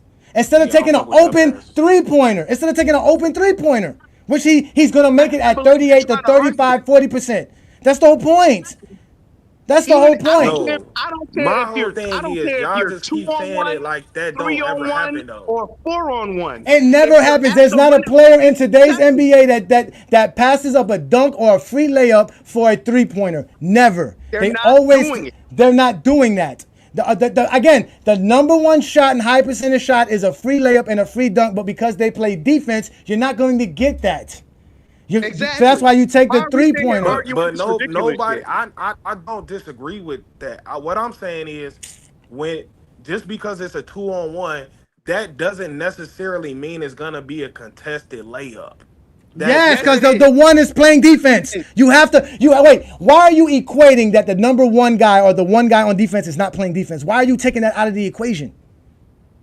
Because he has to pick up the guy with the ball. He's still playing defense. Not against the second guy.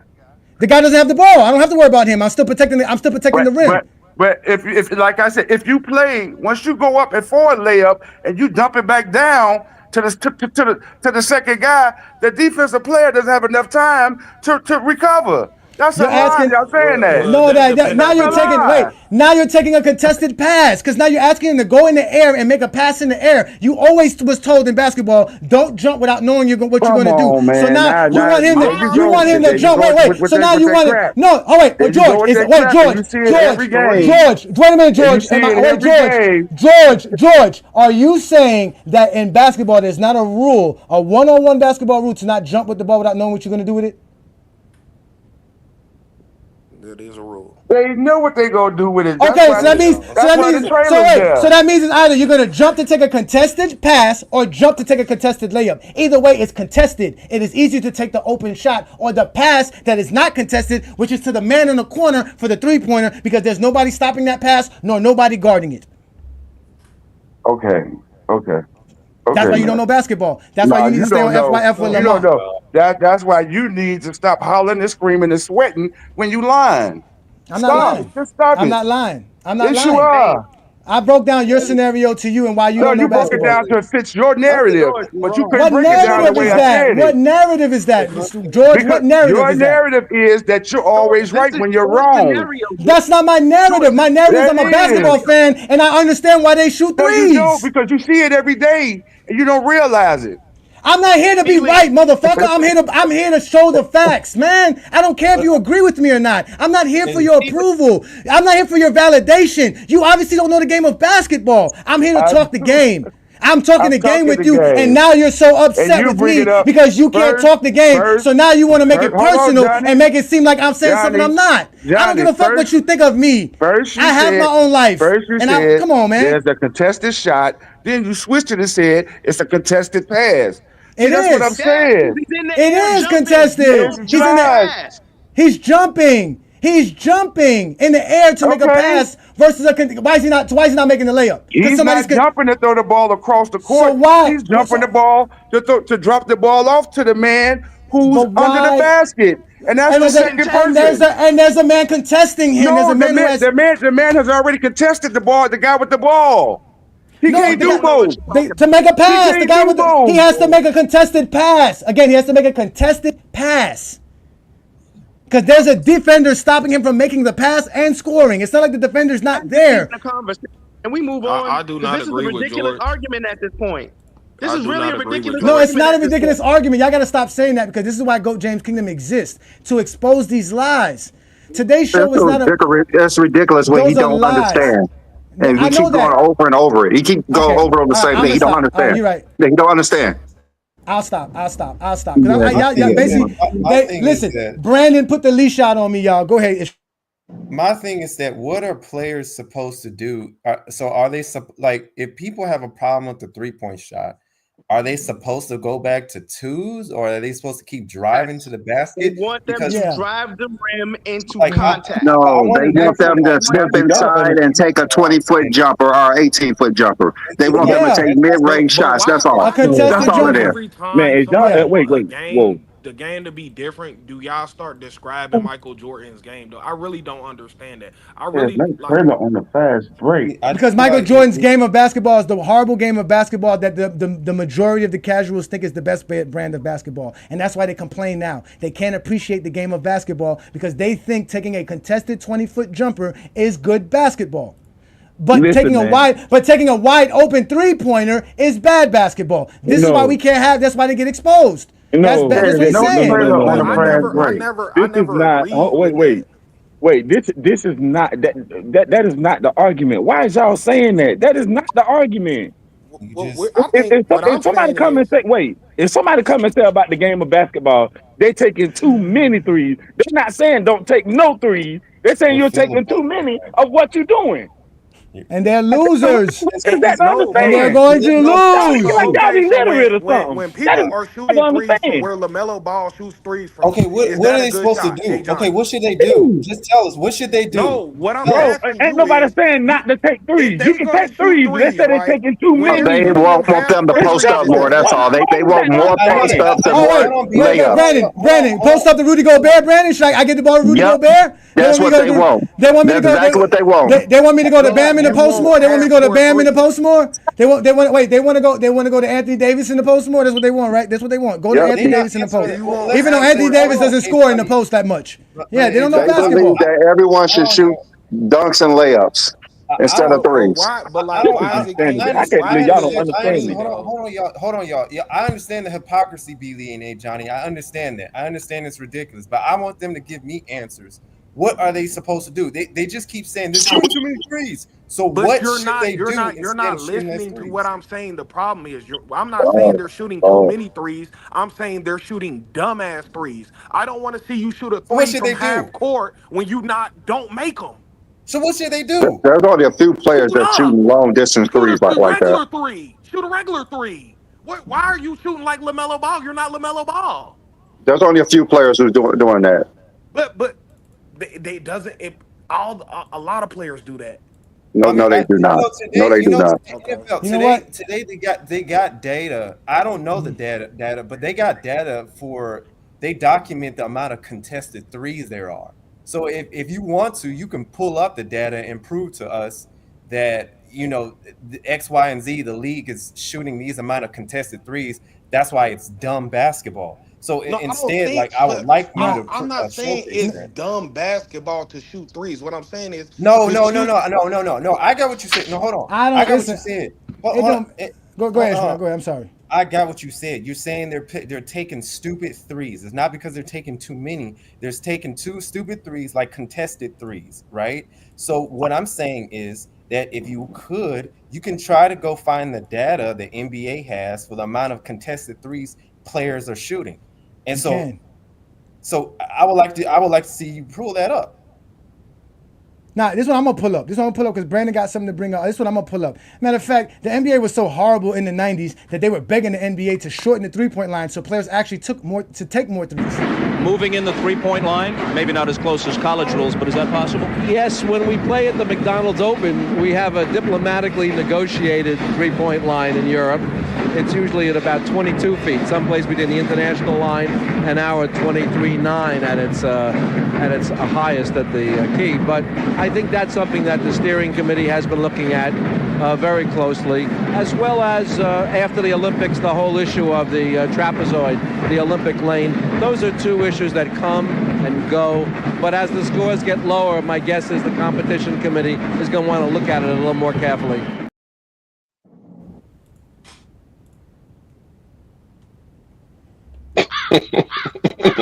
I mean, I don't care about that because I think the 2000s is the best era. So that is referred to me.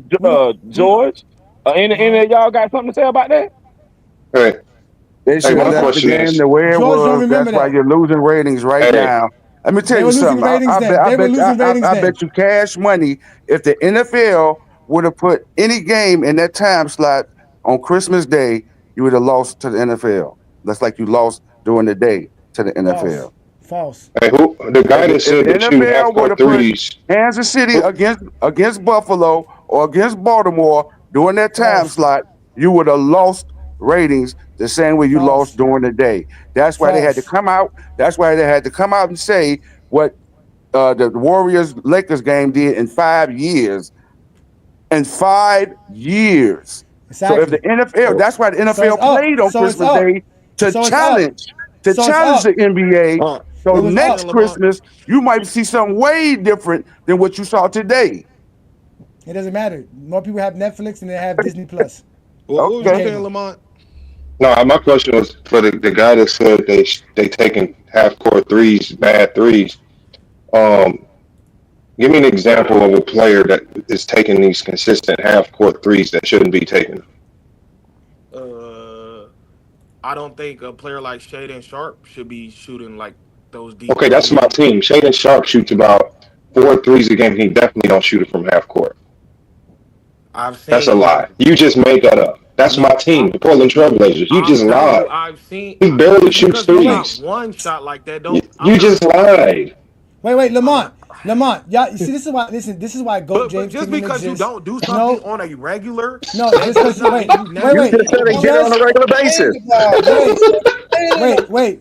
Wait. Dumb threes. What I'm saying is we're seeing half court threes. Who? No, but who?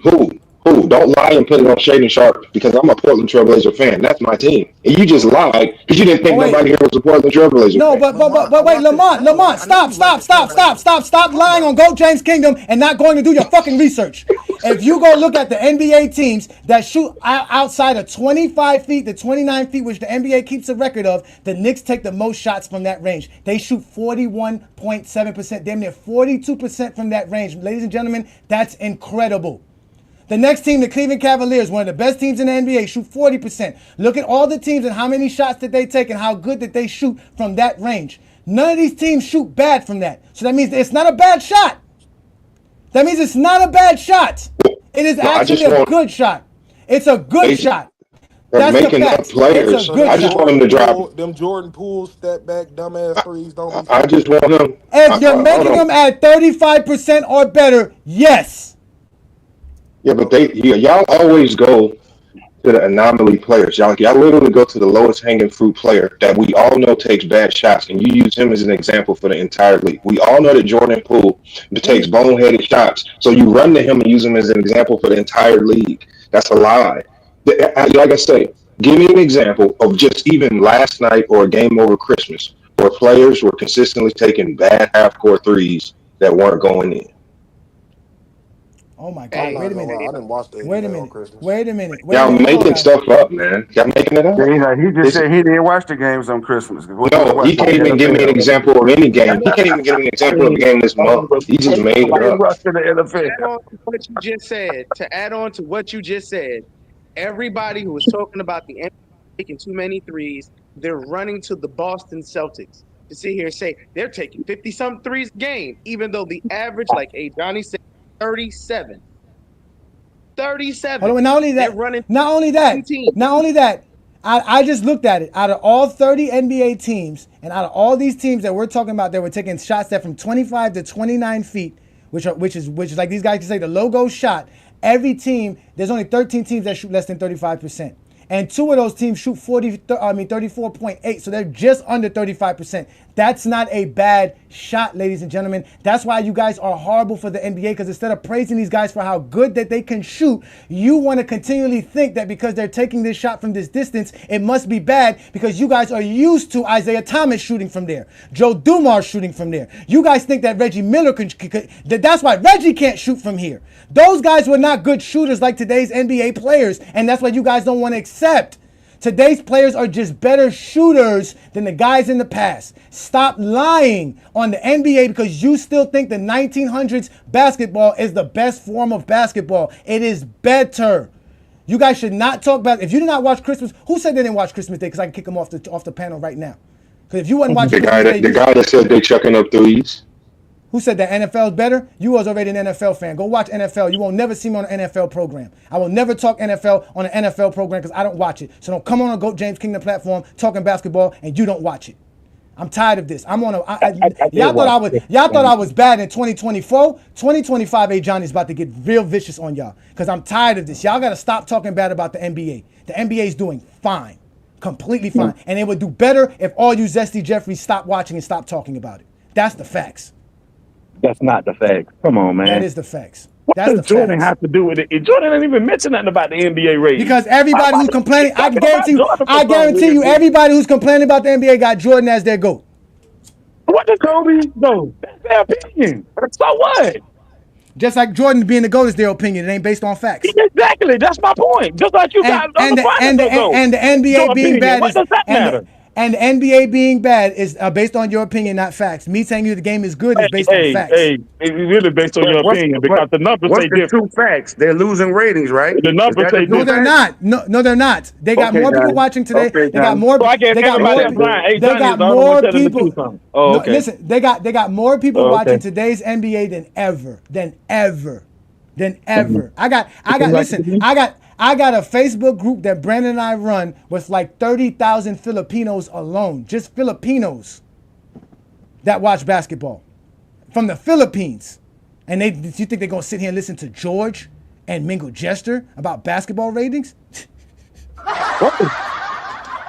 making this up. Funny. The numbers is they saying that the NBA numbers is down. I'm not saying that. They saying that.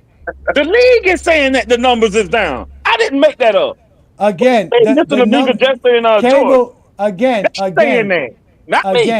Again, you guys are liars because cable television within itself is down, and it has nothing to do with the product of the NBA being good or bad. Because enough people still watch the games. This is not insanity. This is GOAT James Kingdom. This is where you get healed from insanity. I got a PhD in healing Zesty Jeffries. I know it's hard. It's an exorcism. And I got a PhD for every BS. Sunday. I know, because you come on every Sunday. I got a PhD for BS, and you definitely spreading that BS. Doing an exorcism is not easy. We go by numbers on everything else, but this right here, we're going to dispute the numbers. Oh, okay. Yeah, the numbers, the number says the NBA got viewers. The number says the numbers say that the NBA viewership is down. That's what the numbers say. The number says that's what the numbers tell me. But we go by numbers on everything else. Just right here, we're going to ignore the numbers. The Christmas numbers are up. The Christmas numbers are up. The Christmas numbers is up. Yes, the Christmas numbers are up. Hey, Johnny. Wait. Are the NBA has less viewers today than they did 20 years ago? Yes or no? Hey, Johnny, you just told us out of your mouth that the NFL, I mean that the NBA is a bigger product than the NFL. You just showed us. Mingo. When the women's Final Four last year had better numbers than the NBA. When you first started the screen, you showed us that the NBA rating is 65 million views. You said the NBA, the total of all of them Christmas games that they had, they only rate there like 24 million views. You tell me which product is better. The NBA. If we going by the numbers. I bet they won't play on Thanksgiving. I bet they won't challenge the NFL. I guarantee you that the NBA has more viewers than the NFL. Because the numbers doesn't say that. Yes, it does. You got to let me answer. I heard your lie. You're lying. You're talking about U.S. numbers. If you could clearly read, which you Zesty Jeffries can't read, because again, you was in special ed, and you graduated high school without a badge or honor for us to know who these special ed kids were. So now I got to argue with you because you can't read. These are U.S. numbers, ladies and gentlemen. The NBA is a global brand. It has more fans globally than the NFL. It has more social media followers. It has more subscriptions, all of that. The NBA has more fans and more viewers than the NFL. The NFL is more popular in the U.S. You can say that, but it is not more viewers globally, which was my original statement, that globally the NBA is larger than the NFL. And that is facts. So what you're telling me is if a soccer game would have came on, you would have lost. You would have lost there, right? Yes, the World Cup gains the most views ever than anything. A regular soccer game. I'm talking about what over there. The Manchester man against whoever, you would have lost. No, soccer gains more viewership than the NFL does because more people watch soccer than the NFL. Since you keep saying that the NBA is more global, they know what are the numbers? What are the global numbers for the NBA? Like globally, overall. They're in every continent. The NFL. So what's the number? You got the numbers on that? As far as subscription, I told you what the NFL has. I mean, the NBA has over 100 subscribers to the NBA League Pass. What are you talking about? They have a global brand. Over 250 million people watch LeBron James break Kareem Abdul-Jabbar's record on an NBA app, on an NBA device, on an NBA platform. 250 million, ladies and gentlemen. What are the numbers on that? Pull that up. I want to see that. Pull that up. We have though. You go to Google that shit. Don't tell me pull up numbers. You said you wanted numbers. I gave it to you. You pull up everything else. I got those numbers. These niggas keep. Why y'all keep doing this, bro? I don't know. I want to see that. Pull it up. I want to see that. 250 million. I want to see that. Pull that up. Oh, you guys are the best. Hey, I may change the subject. It was 225 million views in the first day or something. Let me go ahead and pull it up because again, Zesty Jeffries never believed nothing unless it's told by ESPN and TNT. I don't even look at ESPN, so that's a lie. The information you're talking about comes from them. No, it doesn't. No, it doesn't come from me. My own research. From what research? They only talk about TNT and ESPN. If you did your research, exactly, that's what they're talking about. That's why you don't know what you're talking about. Exactly, y'all just be making shit up without knowing what y'all be talking about. What do you mean? The viewership ratings that are down are only on ESPN and TNT. That's the cable television. That's it. That's where it's down. It's not down nowhere else. That's what we keep trying to explain to y'all. Because you can watch the league without going to ESPN or TNT. But y'all don't know that because y'all are Zesty Jeffries. I told y'all, y'all graduated. Y'all graduated with participation trophies. Come on, man. Stop the cap. Yeah, that's what y'all do. Bro, you gotta stop the cap, man. All right, it's not capping. I have a question, Mingo Jester. Which brand is more known globally, the NFL or the NBA? I mean, he's arguing. There's no way because before you say that, before you answer that, I just want to point something out to you. The NFL just recently, we're talking about within the last 10 years, started playing overseas. You understand that? Whereas the NBA, before they started having these streaming services, they had the Olympics. That same player that you think is the GOAT made it a global brand. So again, it's not even just that. Like y'all know NFL teams, twin man. NBA teams goes and competes against European teams all the time. Like teams like in China. Like, did you forget about basketball is a global sport, so that's different. Basketball is a global sport. It's not even a question. So it's not even comparable. The brand with them anywhere they go, even in the off season. This isn't a question that the NBA is globally is known more globally than the NFL. Why do you think the NFL started playing overseas every Saturday? Because they're trying to tap into that global market, like the NBA did. This is I don't understand the argument. Wait a minute. I wasn't arguing that anyway, but no, that ain't what I was saying. With me and A Johnny were going back and forth. That's y'all. A Johnny turned it into that. That wasn't my argument. No, see, this is what they don't realize. That wasn't my argument. The NFL plays once a week. They don't play every other day. Of course, you're going to beat them in that market.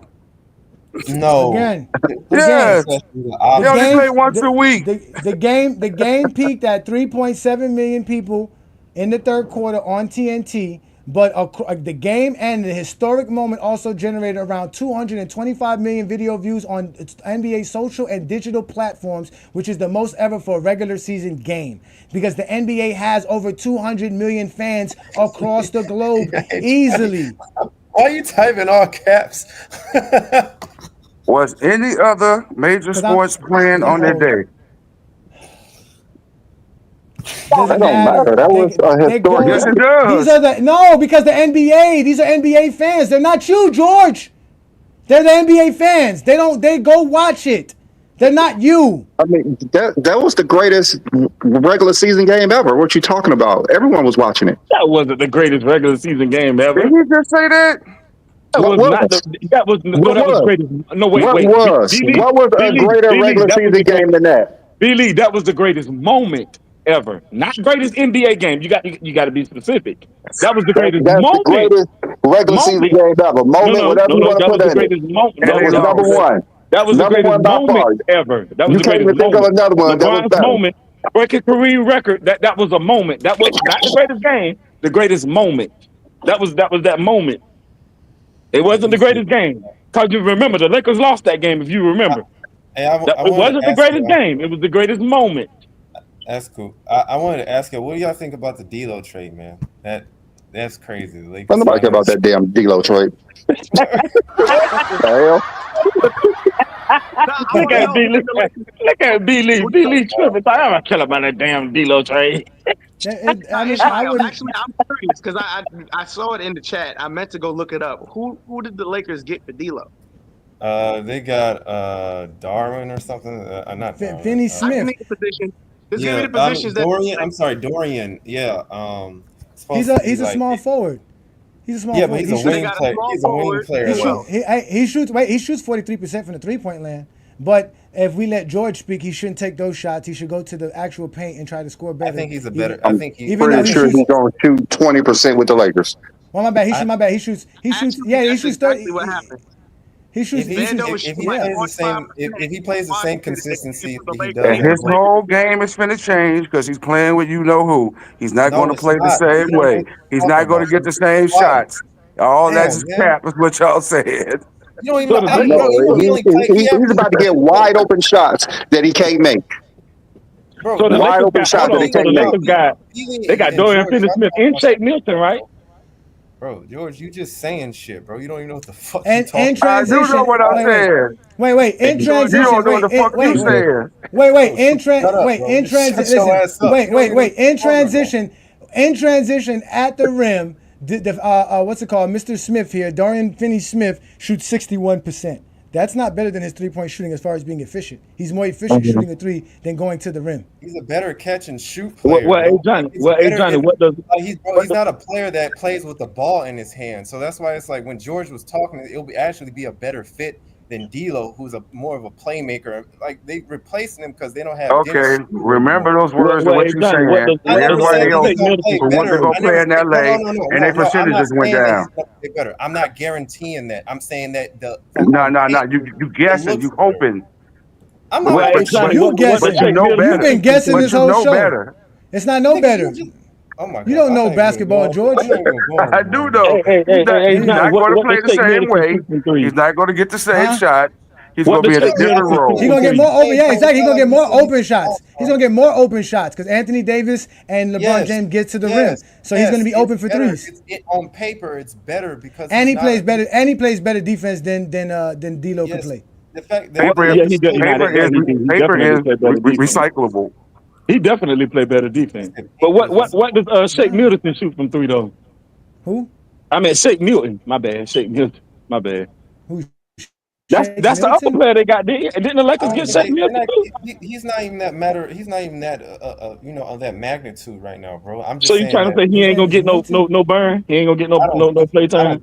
I don't think so. I think that mostly Dorian is, because I think on paper he's a better fit. Like the Lakers don't need extra playmakers and people Like D'Lo plays a lot of AAU basketball, bro, and he doesn't play any defense A lot of these whatsoever. players play like AAU. Some do, but we talking about D'Lo in this context. Dorian is a much better defender, and he's a big wing. Right there. That's what I'm talking about. On paper, the Phoenix Suns should be the number one team. Real quick. Georgia's thing is that they don't play defense in today's league. That is a lie. They play defense. They're just more skilled today. Yeah, but I'm That's not all even it going is. to argue that. Who said that? I'm not even going to argue that. Like No, I didn't. I said the man is not going to be in the same situation that he was in New Jersey, or in Brooklyn, doing the things that he was doing. He's not going to be in the same. I know that, but your guy Ishmael is saying on paper what he's supposed to do. On paper, what he's supposed to do that. On paper, the Phoenix Suns should be the number one seed. They should be in first place.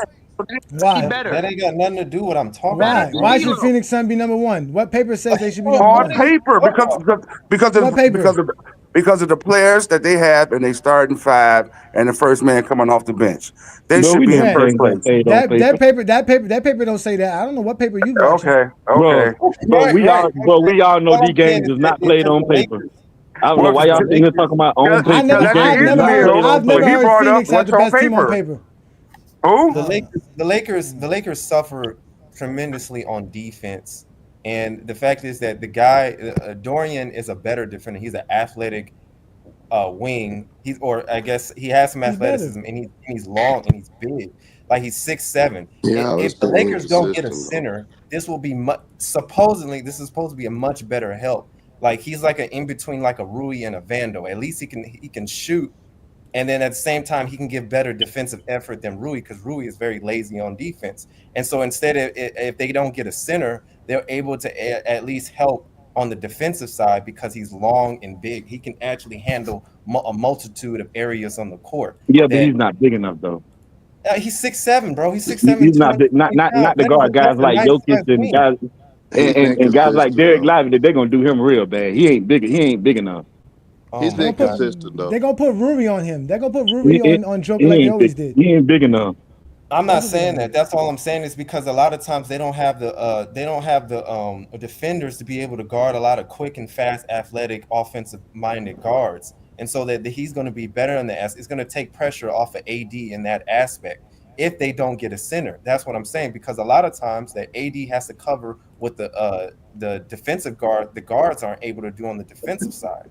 So that's why it's like D'Lo didn't play any defense, right? He might be a better player than Dorian, but it's not like what the Lakers need at this point. They already have Austin Reeves, who's already a liability on the defensive end. So that's why getting Dorian is much better. He can help cover that ground better. Not really. Yeah, but only on the wing. I hope it's just only on the wing. I'm not saying he's perfect. I hope it's just only on the wing, because I hope he ain't guarding centers and maybe power forward. Now, where you at, my man just told all those lies, and you said you're the what? You're the exposer. He just exposed a lot of lies, and you ain't say nothing. What lies? He didn't expose no lies. What lies did I say? About what Dorian Smith, what he hopes and what he does, and this and that and the other. That is all cap. He's not. He can't play defense. He explained.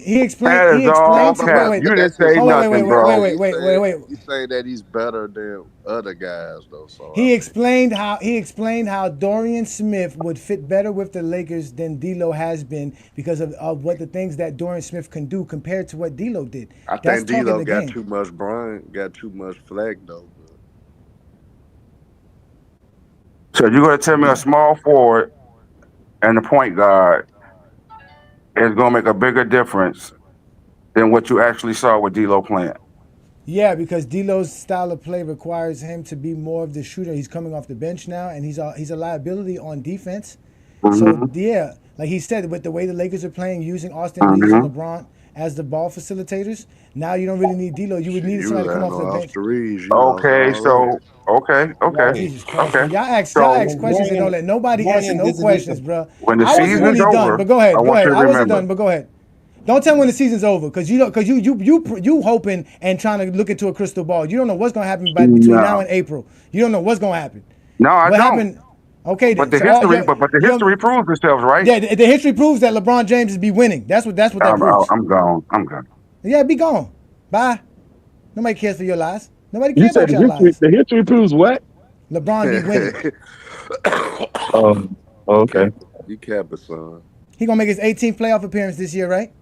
I Oh, don't know yeah. nobody who make the playoff. I don't know nobody who make the playoff 18 times. I mean, shit. When you get to play in to assist you, I mean, shit. No, he's not. He never needed to play in to make any playoff. Yeah, he never needed to play in. You He never needed to play in because y'all don't know basketball. He Y'all have to believe the 7th seed is not in the playoffs. He never needed He never needed to play in to make the playoffs. But technically, the play-in is not the playoffs, though.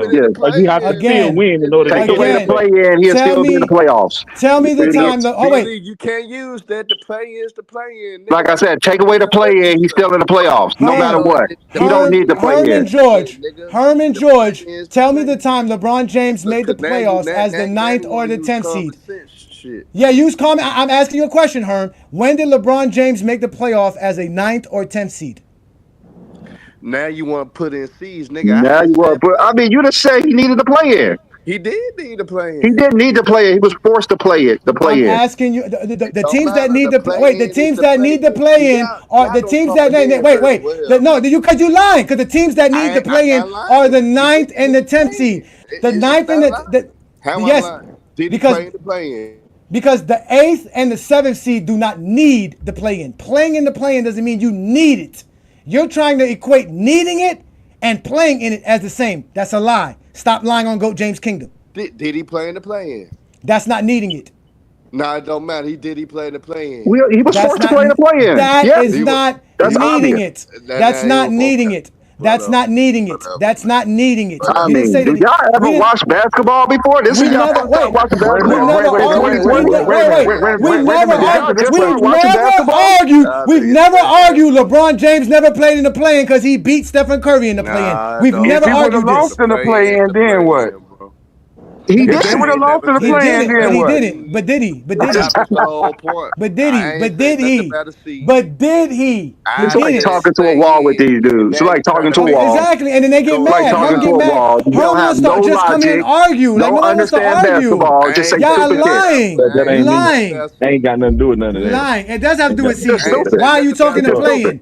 What is the play? I ain't saying nothing about the play-in. Not you. We talking about Georgia. We talking about the two who said. Wait, if the seeds don't matter, if the seeds don't matter, why are we talking about play-in? Question: if he would have lost to the play-in, what would have happened? He didn't lose. There you go, making up shit. He didn't lose. If he would have lost to the play-in, what would have happened? He didn't lose. He didn't lose. I answer the question. The GOAT doesn't lose. The GOAT doesn't lose. What would have happened? See, George, he would have had a second chance. He would have had a second chance. He has a second chance because he was the 8th seed and the 7th seed. You have a second chance. He missed the playoffs 2 times. He still has a second chance. No, he didn't need it. He was the 7th or 8th seed. He didn't need it. Talking to a wall. He didn't need it. That's what happens when you talk to people who don't know basketball. Wait, George. How is he needing something but he has to lose? If you don't have it, there's nothing to lose. If it doesn't exist, he can't lose. What are you talking about? You're right about that. So answer my question, George, because we're going to get the fuck up out of here because Brandon got something to say. We're going to get up out of here. If the play-in tournament doesn't exist, can LeBron lose? No. Okay, then, so shut the fuck up. Brandon, go ahead and do what you got to do. I'm just making fun of you, bro. Because you would answer the question. I didn't answer the question. I didn't answer the question. He did. And guess I didn't what, answer the question. I didn't answer the question. Guess what? The answer y'all question says I got an answer because y'all niggas always don't listen, really. He did need to play in the 2020-21 because he was the 9th seed. They was the 9th seed. No, they were not in real life. No, not in real life, Herm. Yes, not in real life, Herm. Herm, stop lying on GOAT James Kingdom. And you look it up. There's no point in lying. There's no point in lying to people who know. You're lying to the wrong people. You're lying to the wrong people. Season, they was the 9th seed. Look it up. Hey, John. 2021, they played the number 2 seed, the Suns, because they was a 7th seed. And they played Golden State. They played Golden State. And they beat Golden State, who was the 8th seed, and the 8th seed lost and didn't make the playoffs. 2021, dumbass. They eliminated Golden State because they were the 9th and 10th seed. Then they played the other game, won that, and they became. Okay, you don't know what you're talking about. In 2021, they played Golden State. Golden State was the 8th seed. The Lakers was the 7th seed. They beat them and they played the Suns in the first round. In 2021, if you look at it here, stop lying, Herm. Stop showing up on GOAT James Kingdom and lie. Because like we said, we don't make shit up in GOAT James Kingdom. I said we look 2020, 2021. 2021 Oh season. my God. 2020, Wait. 2021 year. That's the season. Look at it right here on the top. Herman, look at it at the top. Herm, look at it at the top. It says 2020-2021 season. The Lakers won 47 games. They were the 7th seed. They were not the 9th seed. Stop lying on GOAT James Kingdom. Still lying, even though he was informed about it. They're still lying. Cause there was a goddamn time, wasn't it 42 and 30, right? No, they were 47 and 25. No, they I'm sorry. wasn't. I'm sorry. The They Clippers. were I'm sorry. 42 and 30. I'm sorry. They were 42 and 30, but they had a better record, and that's why they were the 7th seed. That's why they were the 7th seed, because the Memphis Grizzlies had the 8th seed. The Golden State Warriors lost to the Lakers, and that's why they didn't make the playoffs. Golden State was the 8th seed. No, they wouldn't. No, because they only lost. They only played one game. They were the 9th seed. No, they were the 8th seed. The 9th and 10th. The 9th and 10th seed played 2 games. Yeah, Golden State was the 8th seed. LeBron's never been. LeBron was never been the 8th seed till last year. The first year LeBron has ever been the 8th seed was last year in his entire NBA Memphis career. eliminated Golden State. Exactly, because Golden State had the what's it called? They were the Golden State Warriors. Golden State was the 8th seed, so Golden State lost twice. Yeah, they had to. They're the 9th seed. Golden State was the 8th seed. No, the 7th and 8th seed only play one game. The 9th and 10th 7 and 8 play each other. 9th and 10 play each other, and the loser of the 7 and 8 play the winner of the 9 and 10. That's right. So that's what happened. Okay, so yeah, so the Warriors lost twice. So the Warriors was the team that couldn't win in the play-in, not LeBron. LeBron won because he was the 7th seed. Yeah, they did make that damn late push. Exactly. So stop lying on GOAT James Kingdom, and you're welcome for being here. It was ties and first. You're welcome. You're welcome. You're welcome. Go ahead, Brandon. Go ahead, Brandon, because I know you got something you want to drop on these fools because they don't know how to talk basketball. But go ahead, brother. All right, so we was having our Christmas show, and you Jordan fans continue to lie about everything. I don't know why you guys lie so much, just always lying. But the thought of who was better between Kareem and Jordan was brought up. They said Jordan was not better than Kareem until his 6th title, and Sturdy was trying to ask you guys why was that the case. And when you bring it up, I don't know how you can make the case that after Jordan's 13th year that he surpassed Kareem Abdul-Jabbar. Even if you look at his whole career, I know Johnny's always been on this. Michael Jordan is not better than Kareem. I think I have finally turned the page on moving Michael Jordan off of number 2. His resume cannot stack up to Kareem Abdul-Jabbar. I have to be consistent. Just like Craig always say, I have to be consistent. And me being consistent, I cannot have Michael Jordan as the 2nd greatest player anymore. After just seeing how Kareem Abdul's resume, it just trumps Michael Jordan. Man, there's really no case for Michael Jordan being the 2nd greatest player of all time. Definitely not the greatest. Michael Jordan's resume just do not stack up to the greatest of all time. Jordan was great. He's definitely a Mount Rushmore player. He's definitely a Mount Rushmore player, but his resume just do not stack up to Kareem and LeBron's. That's craziness. The glaze is real, man. The glaze is too real over here. That is insanity.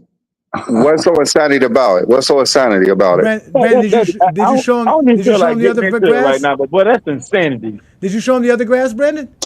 I didn't show him any. This is just the only. That's insane. Yeah, no, because you got this one here. I want you to put up what he did in so many years and what he did in so many years. What does it have to do with anything? It's the resume. Yeah, that's what y'all, because y'all said Jordan was the GOAT in '98. Yeah. LeBron's the GOAT because of this. And Jordan can't be better than LeBron because of this. Bro. Jordan's resume just don't stack up. Don't. I've always listen. Before Sturdy asked this question, I was the originator of this question. When did Jordan ever pass Kareem? The answer is he never did. They bestowed the GOAT on him in 1989. He didn't win shit. How many That's the seasons did truth. Jordan play? It 15. doesn't matter. How many seasons LeBron and Kareem play? Never better 20. than Kareem. 19 and 20. GOAT status. Never better than Kareem's. Jordan never played enough. Jordan did less. Jordan did more in less time. What? He didn't do more where? Where did he do more at More where? in less time. Where did he do more? Question for y'all. Where did he do more? Where did he do more at? He did no more. He played less. He did less. Never earned. Ever. Hey, Troy, man, I got Take 5 seasons away from both of them and then put them numbers up. Hold on, Joel. Why you got to take away seasons for? So we have to discredit people's career to put Jordan ahead. Is that what you're saying? We have to discredit players to put Jordan ahead. We do. Oh wait, we took 2 years. We took 2 years away from Jordan. We gave him his 13-year career. That's what you want. I got a question for everybody though. Mm-hmm. Just for everybody in general that ever played sports, that ever played ball in life. What y'all consider dominance, and what y'all and also part 2 to that question.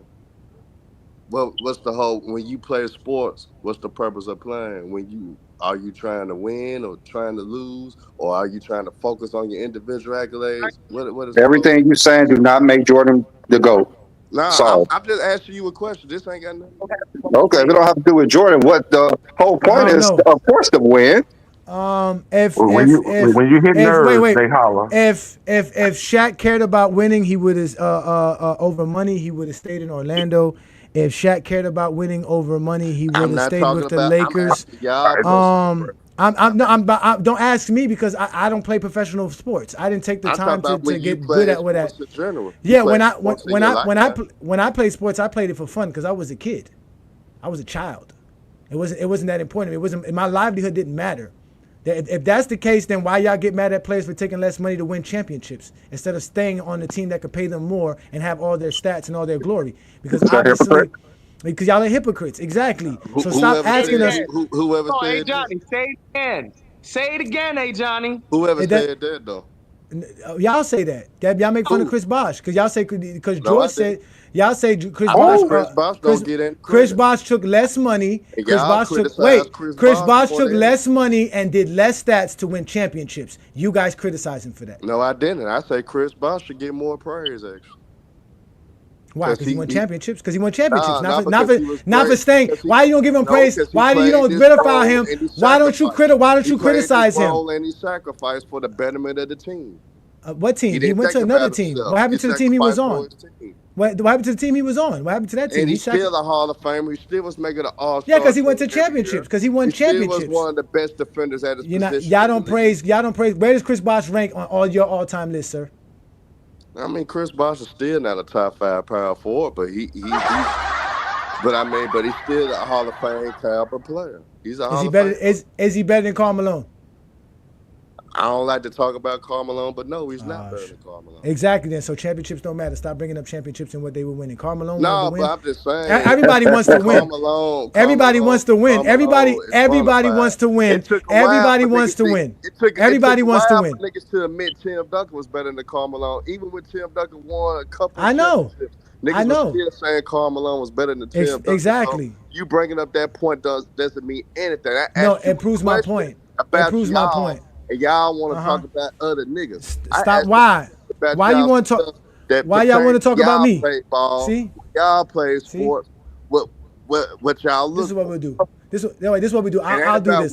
I don't want nobody to put their personal feelings out because that's not what we do here in GOAT James Kingdom. Because you are a GOAT James Kingdom member, I'll give you my personal feeling. When I played sport, I played to win. But I also played to get stats. And if my stats were enabling my team from winning, I wouldn't give a damn about the stats. But at the end of the day, I played to win because nobody likes losing. We all play to win. That's why you play a sport. Nobody plays a sport to be a loser. That's just the facts. I mean, that's why Jordan quit twice because he didn't want to be a loser. Coming up as playing sports, what was always preached to you? What was always taught be a team player. Be a team player and listen to your coach. Facts. So when we analyze everything, why we ignore those things in the conversation of what make players great? That's what LeBron did. He listened to his coach. That's why LeBron's the greatest. Exactly.